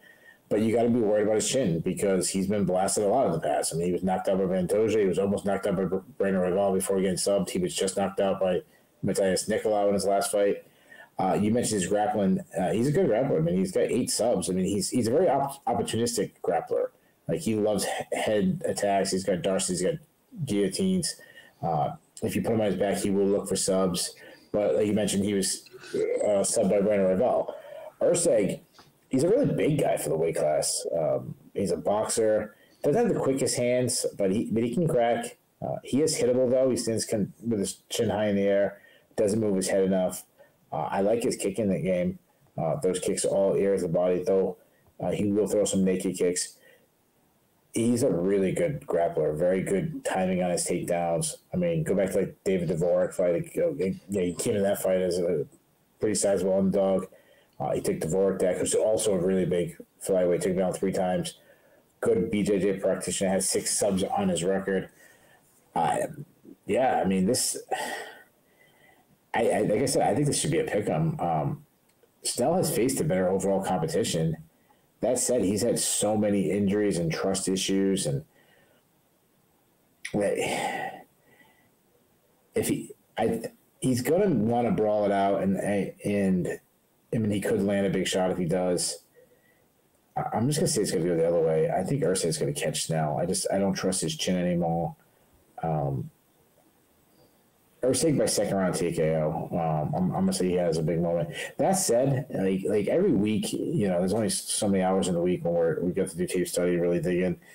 This is the one fight that I really felt like, I try to cover all my bases and then kind of go back and dig in more. This is the one fight, if I had more time, I probably would have went in deeper on Erceg and Schnell to see if there's something I was missing. So I don't have a lot of, even though I'm taking Erceg, I don't have a lot of confidence. Like, if you want to sprinkle something on an underdog, I don't mind Schnell. Schnell can crack. He's a good opportunistic grappler. He's faced good competition.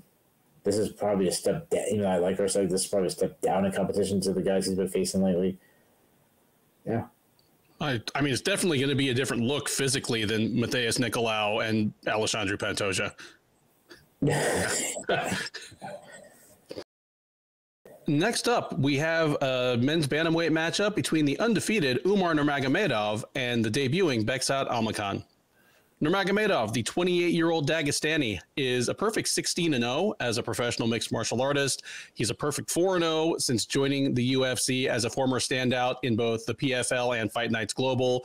He fought just once last year, and it was just over a year ago. It was at the Strickland versus Imavov Fight Nights last January, where he knocked out Hani Barcelos cold late in the first round to pass his sternest test to date. He will look to make it 5 in a row in the UFC, mark himself maybe a contender rather than a rising prospect. The UFC very famously and vocally had trouble getting anyone to sign on the dotted line to fight Nurmagomedov. Eventually, they did find someone, and it's a pretty intriguing get. It is 26-year-old Bekzat Almakhan. The man from Kazakhstan is 14-1 as a professional. He's on an 8-fight win streak, fought 3 times last year in UAE Warriors and then as well in the CIS. In his most recent fight, he knocked out Jan Faraz in the 3rd round, buzzer-beating win.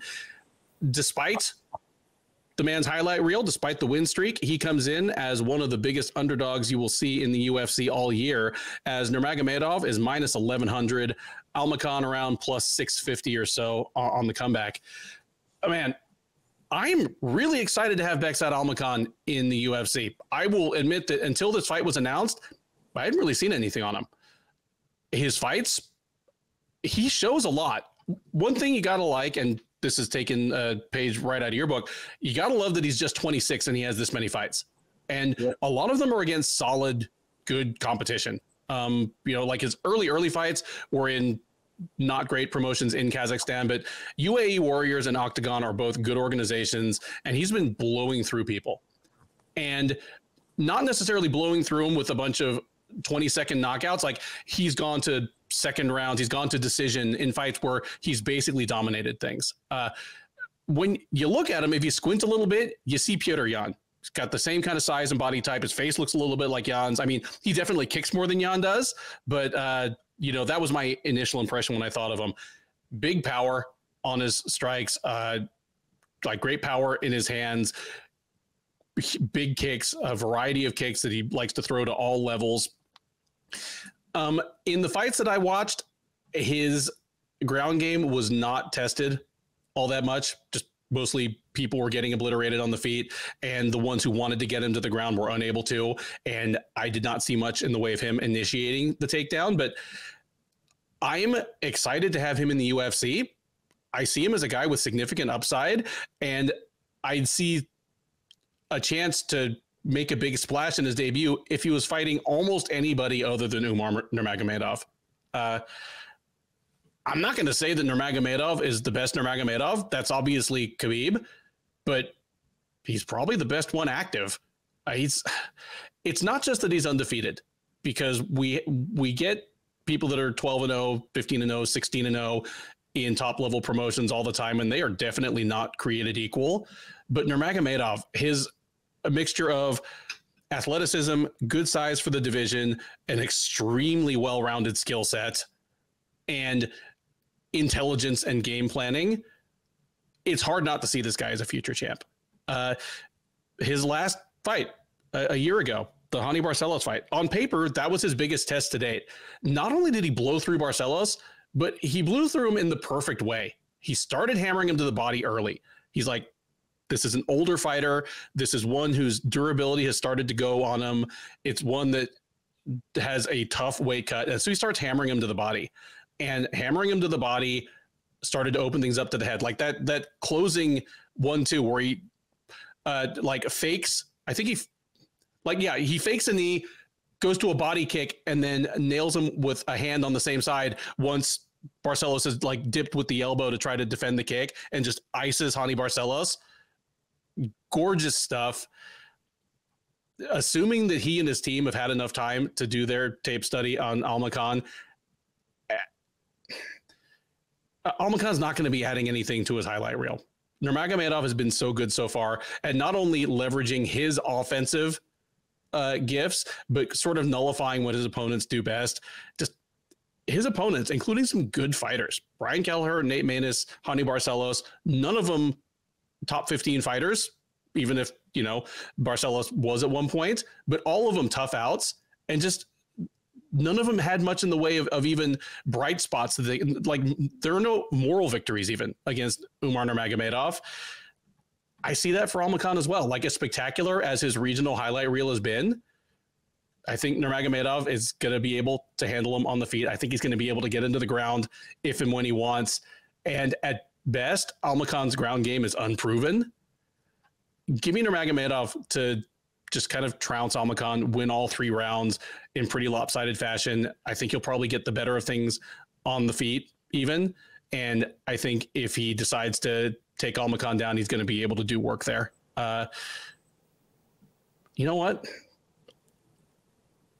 I'm thinking just accumulation of damage, momentum, wearing his man out. Actually, give me Nurmagomedov by third round submission here. I'm going to say he wins basically every minute of this thing, finally taps out and exhausted, beat up Almakhan in the 3rd round. None of this diminishes my excitement to have Almakhan in the UFC. This is just a big, big ask for a debut. Yeah, I mean, who did he piss off? I mean, UFC debut. I mean, Nurmagomedov was supposed to go against Corey Sandhagen, and now he's got a UFC newcomer. I mean, it's a pretty bold to say, Umar is the best Nurmagomedov with what's the Bellator's? I can't think of his first name. The Usman. Usman Nurmagomedov. I think Umar's better than Usman. I was gonna back you up on that. Like, it's a bold thing to say, but yeah, I mean, this kid looks good. I mean, he's an incredible athlete, and I'm not dogging Usman. Usman looks fantastic too, but he moves super well. He's elusive, really good footwork. He just flows back and forth from orthodox to southpaw. Set up his combinations. His taekwondo kind of bladed stance, so he makes himself a smaller target. His hands, very basic style of boxing, but it works so well for him. And he's now just kind of coming into his power years. Huge kicking game. I mean, the lands kicks everywhere. Really good wrestler. I go back to the Nate Maness. I mean, he hit Nate Maness one of the sweetest body lock inside trip takedowns you'll see. I mean, it was like Henry Cejudo level takedowns. Fantastic entries, smothering top control. I love that he doesn't just sit. He doesn't just sit in his opponent's guard. He looks a pass. He cuts through guards super easy. Really good ground and pound. Submission threat. Go back to Brian Kelleher. He made Brian Kelleher look like a bum on the ground. And he has 7 submission wins already in his young career. Almakhan, he's 26, so I like that. I like the way he moves, pretty elusive, moves really well. He darts in and out of range to land shots, fast hands. He attacks with straight shots. He attacks with combos. He's accurate. Great power. I mean, he's got 13 KOs already in his career. He's got the like classic high guard defense, which is hard to hit him, clean in the head. Good high kicks. Really good timing on his own wrestling. Good at grabbing his opponent when they move forward. Like he's good at like backing up, and then when they try to close the distance, he times it and goes. He's more of a body lock. Gets to the body lock, picks up and slams. If it gets if it gets to the ground, he's got 2 subs already on his record. This is really a fantastic matchup. Like I like both guys. I should say fantastic matchup, but I mean just this was like a regional fight between 2 top prospects. Like that's what this feel like. Mm-hmm. Because they're so young. Like I feel like this could be still on the regional scene. And I'm not saying he's a regional scene guy. I'm just saying like guys like 2 top prospects facing each other. I think Almakhan's a really good addition to UFC. He looks like to me he could be a top 15 fighter in the future, in a ridiculously loaded division for me to say that. But I mean, dude, this guy's getting tossed to the wolves. He's really good, but Nurmagomedov is just better than him everywhere. I think Almakhan will do enough to gain a lot of respect. But he ain't beating Nurmagomedov. I mean, Nurmagomedov, I said that Almakhan could become a top 15 fighter. Nurmagomedov could be the champion of this division. Like, he's that special. I say Nurmagomedov wins everywhere. I think we have some moments. I think he gets some takedowns. I think we finally get some kind of scramble, and Nurmagomedov just jumps on a sub. And I'll say Nurmagomedov is second round submission. We head now to the middleweight division for a meeting between Eryk Anders and Jamie Pickett. Anders, the 36-year-old Alabama native, is 15-8 with 1 no contest overall. He is 7-8 with 1 no contest in the UFC. He is coming into this fight off a loss.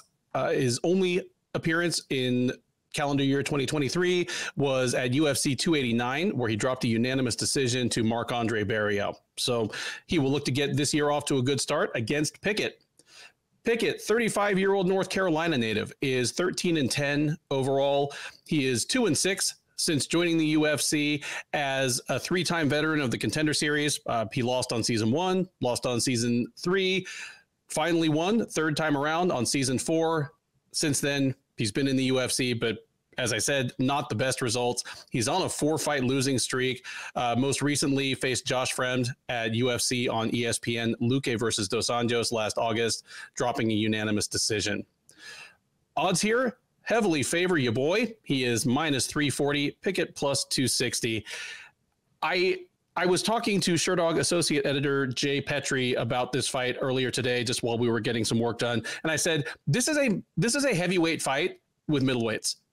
Like, if you tell me there's a fight on a UFC main card and the better fighter is under 500 in the UFC and the worst fighter is on a 4-fight losing streak, you're like, how is the one guy even still in the UFC? And how is this thing on a main card?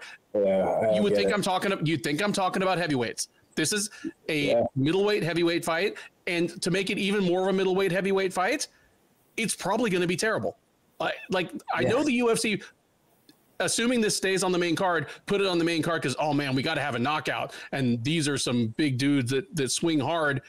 But you've seen Eryk Anders fight. Yeah. You've seen Jamie Pickett fight. Like, it's probably going to be a 3-round fight. And by the 3rd round, both guys are so tired that there's like 12 total strikes. Like, Anders is what he is. Like, he had the rising prospect cachet forever. One, because even though he was surprisingly old when he got to the UFC, I mean, he was already in his mid-20s, he didn't have many fights. He had obvious athletic gifts. They'll always tell you that he played linebacker for Alabama. Do you want to explain that to Europeans, what that means? That's like playing... it's like he was like a halfback. Yeah, like a halfback for Real Madrid. You know what? He's 36. How many Alabama linebackers are still in the NFL at age 36? I mean, there might be one if I think about it real hard. Yeah, but, right.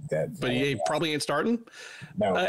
Like Anders, but they don't have to. If they played that long in the NFL, they don't have to still be competing at 36. Exactly. They made more money than Eryk Anders has in his entire fight career their rookie year. Yes. Like poor Anders is like I have to take an Uber to get to like I just see him like being like Rudy outside like the Alabama stadium, like oh no, not Rudy, the black guy, Rudy, the guy who was like the landscaper, like that'd be Anders. Like I played on this field. Yep. Like, and the rest of the guys are like leaving the stadium in like BMWs and Porsches and shit, and he's just like always talking about the glory days, and he's gonna have to fight some guy locally. They should make a movie out of Anders. They totally should. But man, like they'd have to do some doctoring up of the fight scenes in it. Yeah. I mean, he is what he is. At 36, his athletic gifts are starting to slide anyway, but he never had the athletic gifts that the UFC wanted you to believe. Like, believe it or not, the things that make you great at playing linebacker, like the 20-yard shuttle drill, don't necessarily translate well to fighting. Like, you know, he's incredibly. If you gave him a football, if you pick a football, like I'd be more interested in watching Pickett with a football, like one side of the octagon, and like there was like a little end zone he had to run through Anders, and like I would bet on Anders to like stop him, tackle him. Oh yeah, like if you had like that moment in the which was at 99, the Rams and Titans, like Pickett catches the pass and Anders has to tackle him before he crosses the goal line. Yep. If they just had Pickett and Anders doing NFL drills against you know, what's that drill called? They lie on the ground, they jump up and smash into each other. I cannot remember. It's like Omaha drill, isn't it? No, it's not Omaha. Dude, people are freaking gonna kill me for not knowing. I'm sure they'll let us know. You know what I'm talking about? You lay on the ground and just jump up and smash into each other. It's named after like some freaking city or something like that. I'm sorry, guys. I lost my man card for not knowing this one. Just your American man card. Like, you know, Europe will still take you. But Anders is what he is. The problem is not that his athletic gifts have slid, because 185, you can actually prosper in your late 30s. It's that he never really developed past the fighter he was when he got to the UFC. We're now coming up on 5 years since his fight with Khalil Roundtree, which I thought going into it was a pretty even matchup, but Roundtree completely schooled him because Roundtree had been improving and Anders had not. He still hits hard, you know, like throws hard single shots. Like if he hits you, it does hurt, but doesn't throw enough volume. He's a surprisingly good wrestler because he is extremely strong and has pretty good instincts for it. But he's kind of a directionless fighter. If a fighter is good at one thing, they're probably going to be able to keep the fight in the territory that serves them best. I mean, like his losses, Marc-Andre Barriault, Jin Yong Park, Andre Muniz, Krzysztof Jotko, they're all very different fighters, but those fights all ended up being their style of fight, and Anders was in above his depth. Like, and yet Anders is a greater than 3-1 favorite against Pickett because Pickett just hasn't shown, like he's not shown anything. He's not as athletic as you think. I mean, in a vacuum, if you look at him just, you know, when he's shadow boxing in the UFC sizzle thing, you think, oh man, this guy's absolutely massive. He's not absolutely massive. He's got the Phil Davis body where he has such a V-taper. He looks like such a comic book character, but then when you see him across from another guy in the same weight class, you're like, oh, yeah, you're medium size. Just, you know, you probably have to get your shirts taken in at the waist. He's not as athletic as you'd think. He's a bad defensive wrestler, like a terrible defensive wrestler. Despite how strong he looks and presumably is, everyone is able to kind of mash him against the fence and bully him against the fence, take, you know, the outside position, knee him, maul him, take him down if they want. Just it feels weird to say, but I feel okay saying it about a guy that's 2-6 in the UFC. He doesn't really do anything at a UFC level. And he's very susceptible to whatever his opponent wants to do. Like the ones who want to knock him out on the feet are able to force that kind of fight. The ones who want to just take him down and take the easy route on the ground, like say Bo Nickel, they're able to do that.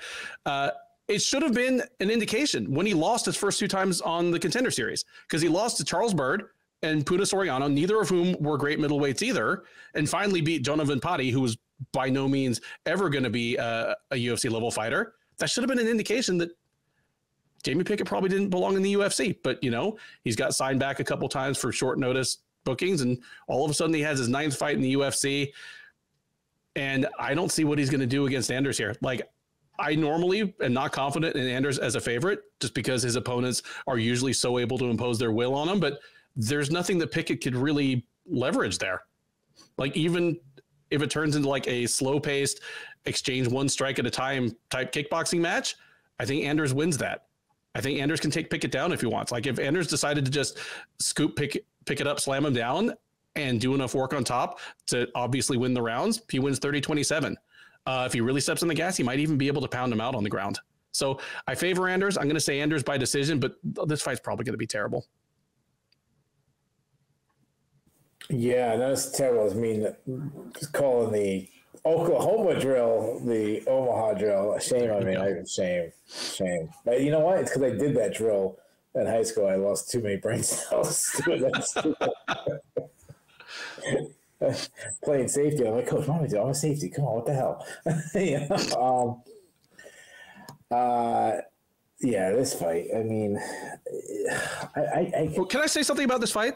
Yeah, when I first scanned this card, like, again, a week ago, on last Saturday when we were getting ready for UFC, the UFC Mexico preview, I assumed that we had already previewed this one. This just sounded like a fight the UFC had made already. I was unpleasantly surprised to be like, oh man, we're actually going to have to talk about this one. It just sounds like the kind of fight they would have made already. So as long as we've been doing this, there's certain fighters I love breaking down their film. Alex Volkanovski, Israel Adesanya, Marab. No. And then there's these guys. Like, no offense to them. When I used to do a lot of interviews, I interviewed Eryk Anders. He's very, open to speaking to people and seems like a really good guy. Mm-hmm. But, I mean, he's the middle of the pack of the most middle of the pack division. Yeah. He's like he's a hot dog. Like at a cookout. Like you're fine eating a hot dog, but and you're looking around for some side and it's like Jamie Pickett's like I'd say a grape. He's not even a grape. He's like a raisin. He's like a grape that became a raisin.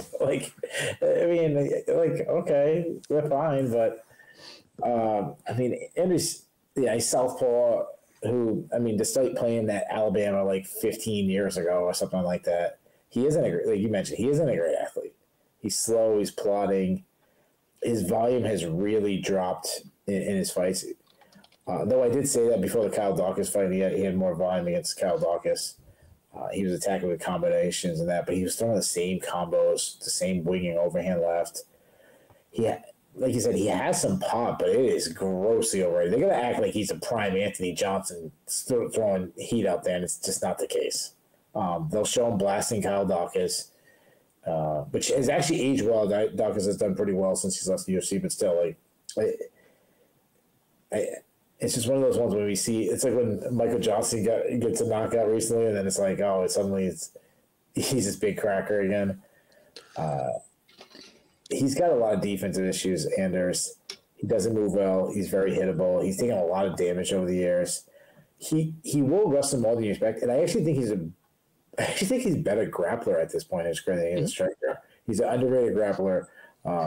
Strong takedown defense because there's that big base, But anyway, he was subbed by Anthony Muniz, so he's not he's not Dave Murray down there. Jamie Pickett, he's not a great athlete. He tries to be a technical striker that kind of fights out of both stance. He works from distance. He hates being forced back and pressured like he was against Dennis Tulin. His output in his last fight really dipped. He's got okay hand speed. He's got okay power. But Josh Fremd, out-muscled in the clinch, a position like when you said you look at Pickett, you didn't expect that to happen, and Fremd out-muscled him. He will wrestle, and he chains tacks together decently with his wrestling, but even when he got the fight to the ground, he was swept by Josh Fremd. He's not a great defensive wrestler. And I've said this last time, but despite people pretending he stopped takedowns against Bo Nickel, it was not true. When he gets taken down, he struggles to get back to his feet. He isn't much of a submission threat. He was subbed by, we joke about Bo Nickel and everything, and obviously he's a ridiculous grappler, but he's still an inexperienced like with submissions, and he was submitted by Bo Nickel really easily. I'm not high on either guy. I think Anders is low-level UFC talent at this point, but I don't even think Pickett is even that. I mean, Anders hits harder. I think he's the better grappler. I think he can win the clinch battle. That said, I'm with you. I think this is going to be a boring bout, but give me Anders to win some clinch battles, maybe get a takedown, maybe spend more time on top. Give me Anders by decision. Next up, and at least as the card is constituted as of the beginning of fight week, third from the top at UFC Vegas 87 is a flyweight matchup between Alex Perez and Muhammad Mokaev. Perez, the 31-year-old Californian, is 24-7 overall. He is 6-3 since joining the UFC out of the very first season of Dana White's Contender Series.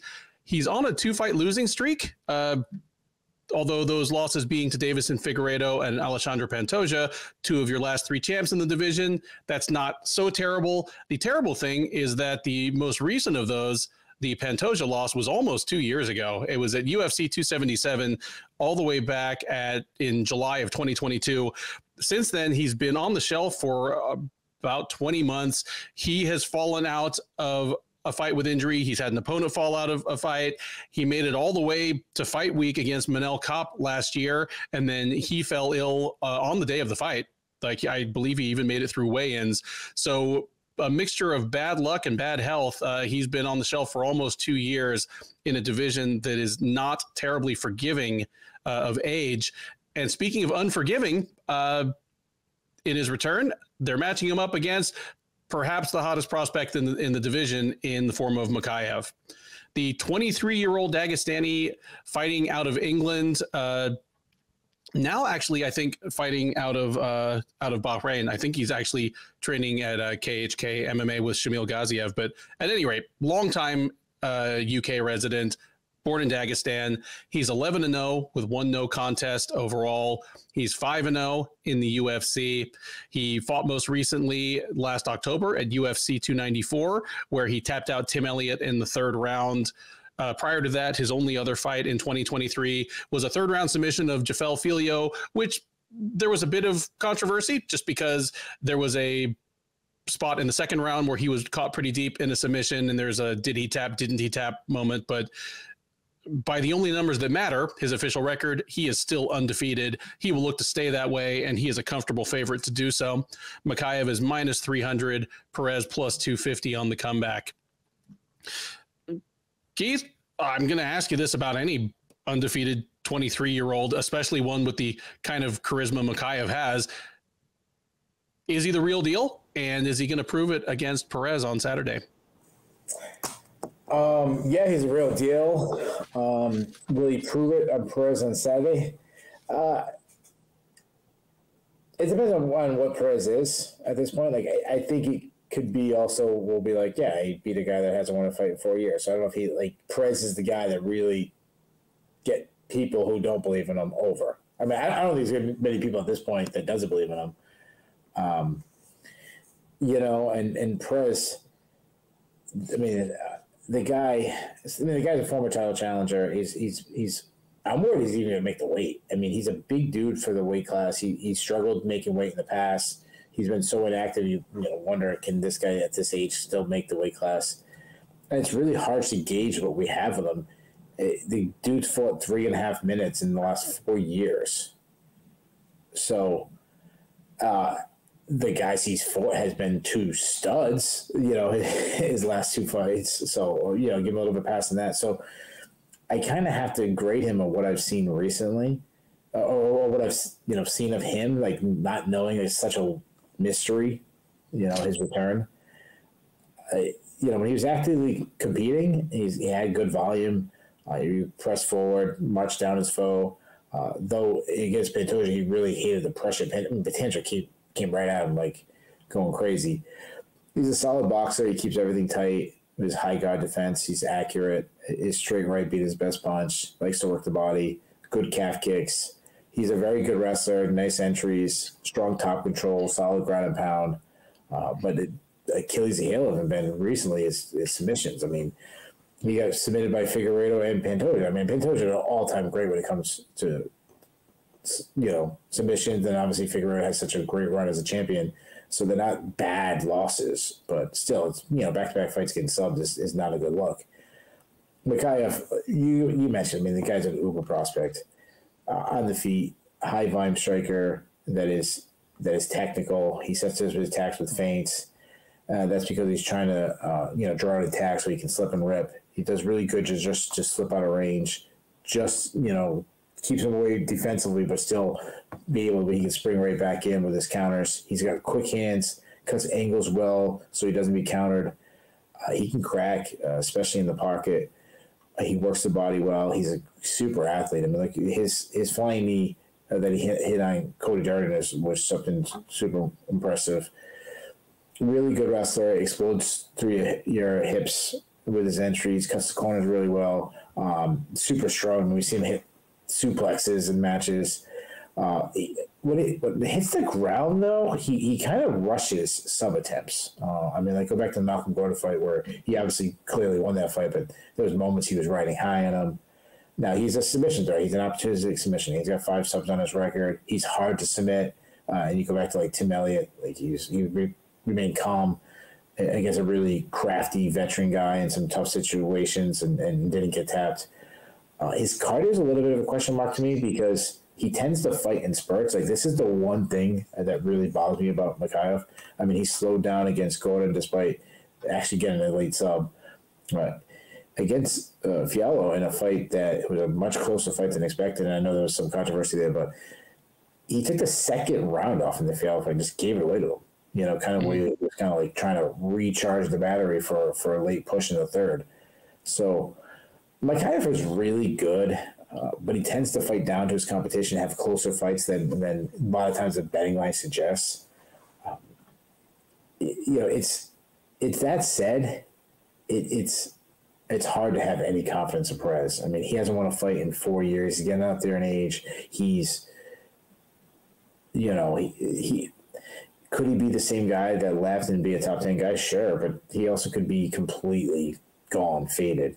Besides the 2 losses and being inactive, but he's got tons of slew of injuries and pullouts and bad luck and kind of, all the above. And then the UFC is not doing him any favors. I mean, he easily could be facing a guy coming off the Contender Series, or a guy with 1 or 2 wins in the UFC. To guy who's struggling and hasn't been fighting and tossing to Mokaev kind of shows where the UFC views him now. I don't think they're using him as, hey, he beats Mokaev, he's right back to the mix. I don't think that's their plan. I think they're more of, let's see what Mokaev has,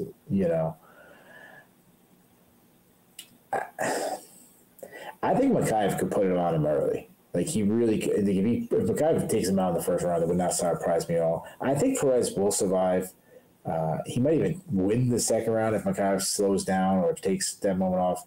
But I think the late push Perez will be stuffed. Mokaev will hurt him, and I think he's going to lock on a submission. Give me Mokaev for a third-round submission. Yeah, I agree on a lot of that stuff. It's interesting that this card is such a feed the old Lions to the new Lions type card. We talked earlier about Matt Schnell coming back after a lengthy layoff and getting matched up against Steve Erceg, who all of a sudden is showing some significant upside. They could have just had Perez and Schnell fight each other. I feel like they tried to make that fight a million times. Aiemann Zahabi coming in for his once yearly appearance in the UFC, and they let Javid Basharat show what he can do. In each case, if Zahabi, Schnell, or Perez wins, like you said, it's not like they're suddenly back as some sort of contender. This fight is all about showing what the hot prospect can do. Perez is. I came into the beginning of my study for this fight thinking Perez, I was probably a little hard on him just because he's lost to the best of the best of the best. His 3 UFC losses, Pantoja, Figueiredo. So you got 2 champs there. Benavidez, who was the number 2 guy in the division for a million years, probably still including in late 2018 when they fought. He was probably no worse than the 3rd best guy in the division. But on the flip side of that, his last 3 wins in the UFC, Jussier, like the ghost of Jussier Formiga, Jordan Espinosa, Mark De La Rosa, those guys account for a total of 1 UFC win after fighting Perez, and it was Espinosa beating Mark De La Rosa. Like, they're either matching him against the very best people in the division or using him as like a broom to push people out of the division that don't belong there. So this is a case of the UFC believes that they have something in Mokaev. And the thing about Perez is, like you mentioned, he's big, powerful, well-rounded, a good offensive fighter pretty much everywhere, but he's gotten blitzed fast on the ground in his last 2 fights. And the last time he fought a stand-up fighter with a pulse, Joseph Benavidez murked him. Mokaev could do either of those things to Perez. And if Perez comes back and he makes weight, he's 2 years older, depleted. Mokaev being a guy that I agree that he takes stretches off, but he tends to start pretty fast. Like there's part of him that clearly wants a 30-second highlight reel type finish. I think he gets one here. I think he becomes the third guy in a row to finish Alex Perez in the first round. And gonna say maybe it looks something like the Figueiredo fight where they exchange some strikes on the feet, but Mokaev is just faster and hits harder, which is what Figueiredo did. Figueiredo tagged him to the body. Mokaev could certainly do that. Either Perez is hurt or there's some sort of collision that turns into a scramble. Mokaev clamps down on something and Perez can't get out, just like Figueiredo did in guillotining him. Give me Mokaev by first round submission here. The hype will start cranking up again, rightfully so. That brings us to the co-main event of UFC Fight Night 238, a light heavyweight matchup between Vitor Petrino and Tyson Pedro. Petrino, the 26-year-old Brazilian, is a perfect 10-0 as a professional mixed martial artist. He's a perfect 3-0 since joining the UFC out of season 6 of Dana White's Contender Series. He fought 3 times last year, picking up wins over Anton Turcali, Marcin Prachnio, and Modestas Bukauskas. The most recent of those, the Bukauskas fight, was at UFC Fight Night Almeida versus Lewis. That was the Sao Paulo card, I believe, back in November. He will look to make it 4 in a row, mark himself a top 15 contender, maybe sooner rather than later, at the expense of Pedro. Pedro, 32-year-old Australian, is 10-4 overall. He's 6-4 in the UFC. He's 3-1 since returning from a nearly 3-year layoff. He lost back-to-back fights to Ovin St. Preux and Shogun Rua back in 2018, disappeared until April of 2022. Since then, again, he's won 3 of 4. Fought most recently last September at UFC 293, where he knocked out Anton Turcali in the first round. Odds here heavily favor the younger man. Petrino is minus 300, Pedro plus 225. Keith, I'm going to flip this one to you. I mean, the good news is that Tyson Pedro has won 3 of 4. The bad news is that I don't think Ike Villanueva, Harry Hunsucker, or Anton Turcali are still in the UFC. So, does Pedro get a win over someone actually on UFC roster at this point, or does the Vitor train keep rolling? I mean, Harry Hunsucker should at least be in the UFC just because people really enjoy that guy. Yeah, it's fun. So I've been talking about the Kentucky Judo Federation has no representatives left to be gone. Yeah, that's right. That's right. I mean, Tyson Pedro, he looks like a heavyweight. I mean, the guy is huge. He's a decent athlete, though he's gone a very Andrei Arlovski route with his output. Lower, he's been done well to be able to slow the pace. He's a counter striker that uses feints well to set up his counters. Throws straight shots down the pipe. He did show against Anton Turcali that he still has some power left. Good kicks. I mean, he beat up Ike Villanueva with good calf kicks. He likes teep kicks up the middle, but he has defensive holes. He backs straight up with his head on the center line.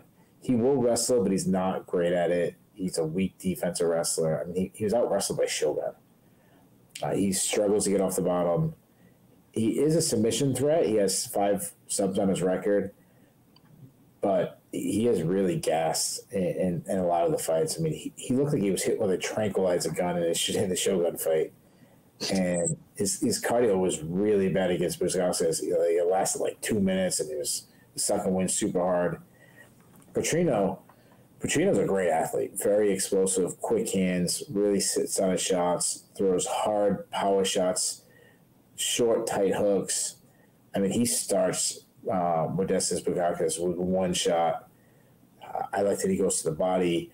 I like that he looks for elbows inside the pocket too, which is nice. He'll throw mean stepping knees. He's got a quick high kick. He has been rocked in the past, but he has really improved his head movement and made himself harder to hit in his most recent fights. He's a solid wrestler, was another thing we're seeing really grow in that realm. Good entries, good top control. Though, I mean, he's not this huge submission threat, but he did sub Marcin Prachnio against Bellato on the Contender Series. The guy's known for his jiu-jitsu. He didn't panic. He stayed relaxed, found a way to get back to his feet. I still am a little unsure about his gas tank. It was questionable against Anton Turcali, but then it looked better against Marcin Prachnio. So I keep saying all night that I think the betting line's off. This is the one. I think the betting line isn't big enough. I think Petrino should be like a 4-1 favorite. I think this is a showcase fight for Petrino. I think he's a terrible stylistic matchup for Pedro. I think he runs right through him. I think he comes out the gate throwing big shots. I think he's going to knock Pedro out. Give me Petrino by first round knockout. Yeah, I'm with you on this one. And same as in a fight that we talked about earlier, like, okay, Pedro's a big underdog, even if you and I both believe that he could be a bigger one. And the routes to victory for him are just not there. Because, yeah, if one of the last remaining question marks hovering over Petrino is his gas tank, Pedro's not the one that's going to test that. Because if Pedro isn't knocked out in the first 3 minutes, he's probably going to be breathing with his mouth open. Like, he's a guy with, I mean, he has some gifts.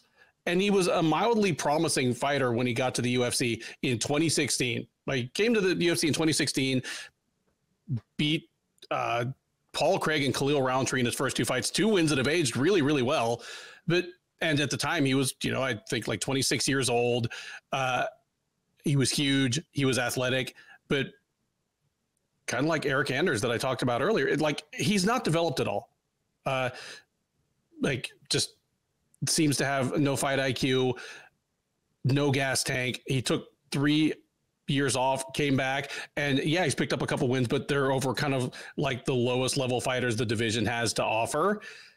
Yeah, he just never became what he seemed to promise to become, and Petrino should be better everywhere. Pedro has shown moments of being opportunistic on the ground.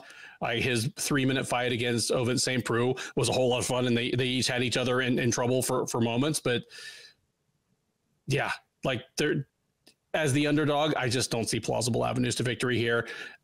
I'd like to pick something different just to be different, but I see no reason to. I think Petrino makes a statement here as well. Probably starches Pedro in the first round. And if he doesn't, it's not like I'm feeling better about Pedro after the first round. Like, if Petrino puts it on Pedro for 5 minutes, Pedro's not going to be a happy man coming out for that second round. But yeah, I'm with you.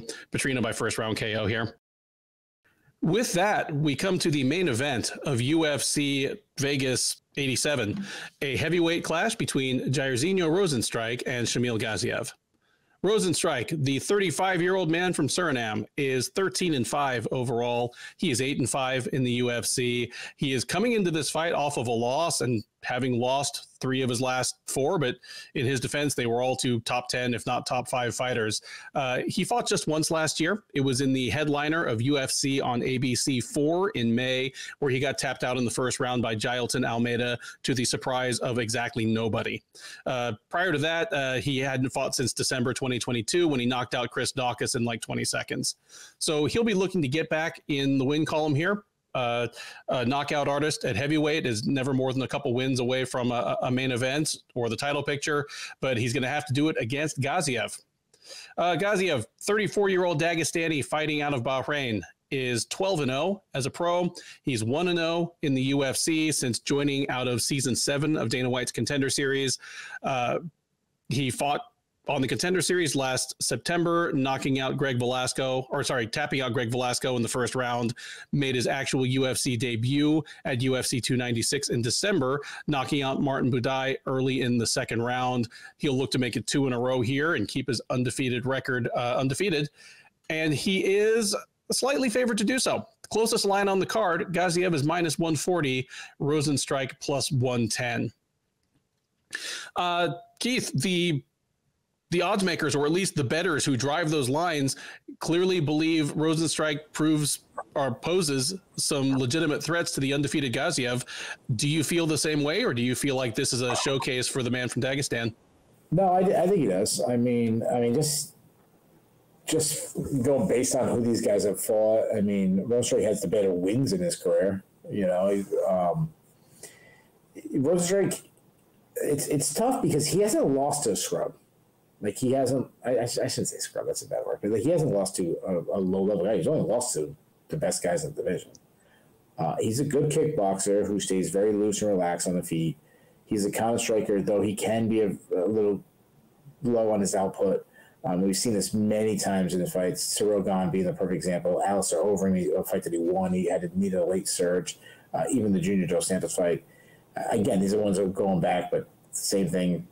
Other guys like Curtis Blades put him on his back the whole time, so he didn't really have a chance to really let go. When he throws his hands, he's got fast hands, no tells, very short, tight shots. He's got a good jab. It's a bit of a power jab. He has serious power. I mean, I always say go back to the Alistair Overeem fight, what he did to his face. And then the Augustus Sakai was another one where he landed a perfectly placed deadly left hook. That's actually another fight. Like I mentioned about, like, yeah, he landed that big shot against Sakai, but he really wasn't. He was kind of marching him down, but he wasn't throwing much. Because of his Muay Thai style, he stands right in front of his opponent in each shots. He's taken a lot of damage. He has no offensive wrestling. Like, doesn't go for Dave Bell, doesn't wrestle. He's a terrible defensive wrestler. He can't get off the bottom. And you got to worry about his chin. I mean, he's been in those kickboxing matches, but he also got smashed by Francis Ngannou. He got smashed by Alexander Volkov. So he's, he doesn't have this great chin. Gaziev, really, really big guy, well-rounded, marches down his foe, throws straight shots down the pipe, has really good power. I love that he crushes the body. And he's well-rounded. He can wrestle. He's got good top control, advances position on the ground, mean ground and pound. He has 3 subs on his record. Even when he got out of position against the Contender Series, he was able to get back up. Now, he briefly had his back taken on the Contender Series, so that was concerning. And he did slow down a little bit in that fight. But, as far as prediction goes here, Rosenstrike is a powerful striker. I mean, you got to be very careful coming in on him. I mean, if he lands a good shot, he can starch anybody. But Gaziev has a big power. I mean, he's a big dude. Add in the fact that Rosenstrike's wrestling is horrendous, and Gaziev should have a massive, wrestling advantage. I'm just going to go with the guy that has more avenues for victory. I mean, I say it's close, on the feet in the distance. I mean, either guy could land the fight, land a shot and win the fight. I'm give me the guy who's going to, I think, is more likely to use the striking to close the distance, maybe grab a single or run the pipe and kind of thing that. I think he gets the fight to the ground, and I think he's spending a majority of the fight on top, landing shots. It looks a lot like Rosenstrike's fight against Curtis Blades. I think he eventually beats up Rosenstrike too much on the ground. I think Rosenstrike gets desperate, gives up his back, and I see Gaziev locks in a submission. I'll say he does in the second round. Yeah, I feel like you see this fight a lot like I do. You made the point that Rosenstrike he's never lost to a bad fighter. You look at his losses in the UFC: Ngannou, Gane, Blades, Volkov, Almeida. All yeah. We were saying, assuming you were counting Ngannou still active, all top 5 guys. Yeah. Yeah, the quote unquote worst of those guys might be Volkov, who's been a top 10 heavyweight for like 8 years. I'm not predicting Volkov to win a UFC title, but it's not out of the realm of possibility. That's a perfect way to put it. And Almeida, he may be the lowest ranked of them at the time they fought, but it wouldn't surprise anybody if Almeida's champion sometime in the next 2 years. Yeah. Exactly. Yeah. The flip side of that is concerning, though. Because you think about, okay, what's Rosenstrike's best win? I don't know which it is in terms of ranking or name value. but his best performance might be the Junior Dos Santos win. Because the thing about the Overeem fight is he was on his way to losing that fight 50-45. And if there was a little bit less, like if it was a different ref who was like, yeah, that's a horrible cut, but there's 10 seconds left in this fight. Like, even if Rozenstruik gets a 10-8 round that round, he loses comfortably to Alistair Overeem, and we're telling a whole different story about him. You mentioned the Sakai fight. Like, we remember the finish, but it's not like he was in complete control of it there. There's no question that he hits like a truck. You know, he might not be a top 10 heavyweight, but he's in the top 10 heavyweights that I would at least like to give one free shot at my face. But yeah, you put it succinctly. Gaziev has more routes to victory, and they're even more than you would think. Because, yeah, Gaziev could take Rozenstruik down. Rozenstruik's defensive wrestling is terrible. His bottom game on the ground is terrible. And Gaziev is probably going to be the bigger, stronger man in the cage, even if they both tip the scale around 260. But also Rozenstruik, for a guy that came to MMA from a kickboxing career, you know, from like, and obviously has been basically a pure kickboxer in the cage. He has a pretty narrow effective range. Like, he's not good at providing offense from the clinch, for example. He needs the fight. Like, he has incredible power, but he needs to fight in a pretty narrow range of, you know, on the feet to actually leverage that power. I could see Gaziev really stifling Rozenstruik's offense. I could see him walking Rozenstruik back to the cage, getting in the clinch there, wearing on him, eventually taking him down, and all without his chin having to be on the gunnery range, you know, standing in that middle, like the middle kind of boxing distance to like just the edge of kicking distance. Like, I don't think Gaziev could or probably will spend any more time in that range than he has to. And so, yeah, I think this thing looks pretty one-sided, especially for what a dangerous fighter Rozenstruik is in the right situation. I don't think we get that situation. You had Gaziev by second round sub.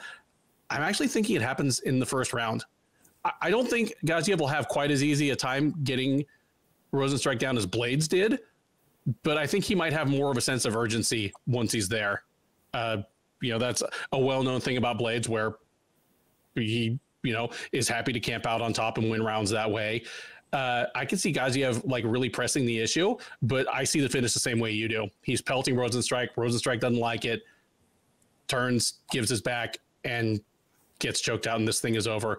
So give me Gaziev by first round submission here, and I think it's going to be a pretty one-sided affair for as long as it goes. And that is it. The Sherdog Radio Network preview for UFC Fight Night 238, Rozenstruik versus Gaziev, also known as UFC Vegas 87. I've been Ben. He has been Keith. If this is your first time watching or listening to one of our previews, first of all, thank you. We hope you enjoyed it.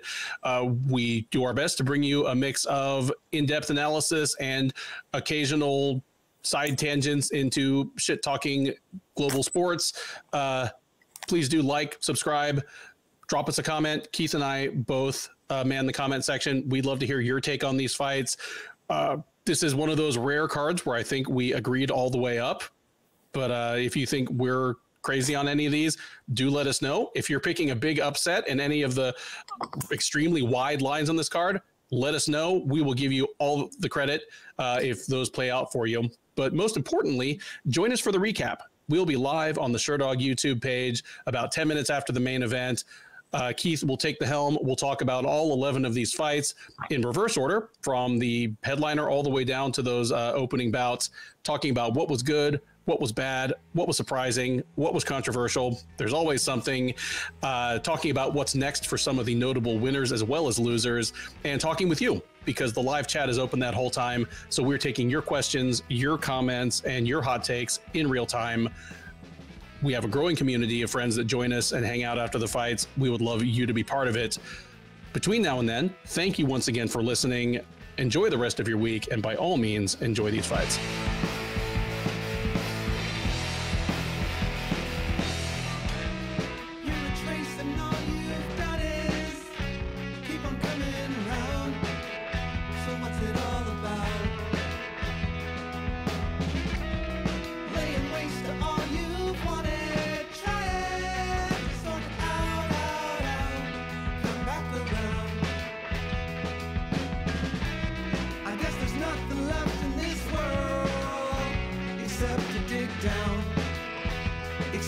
dig down.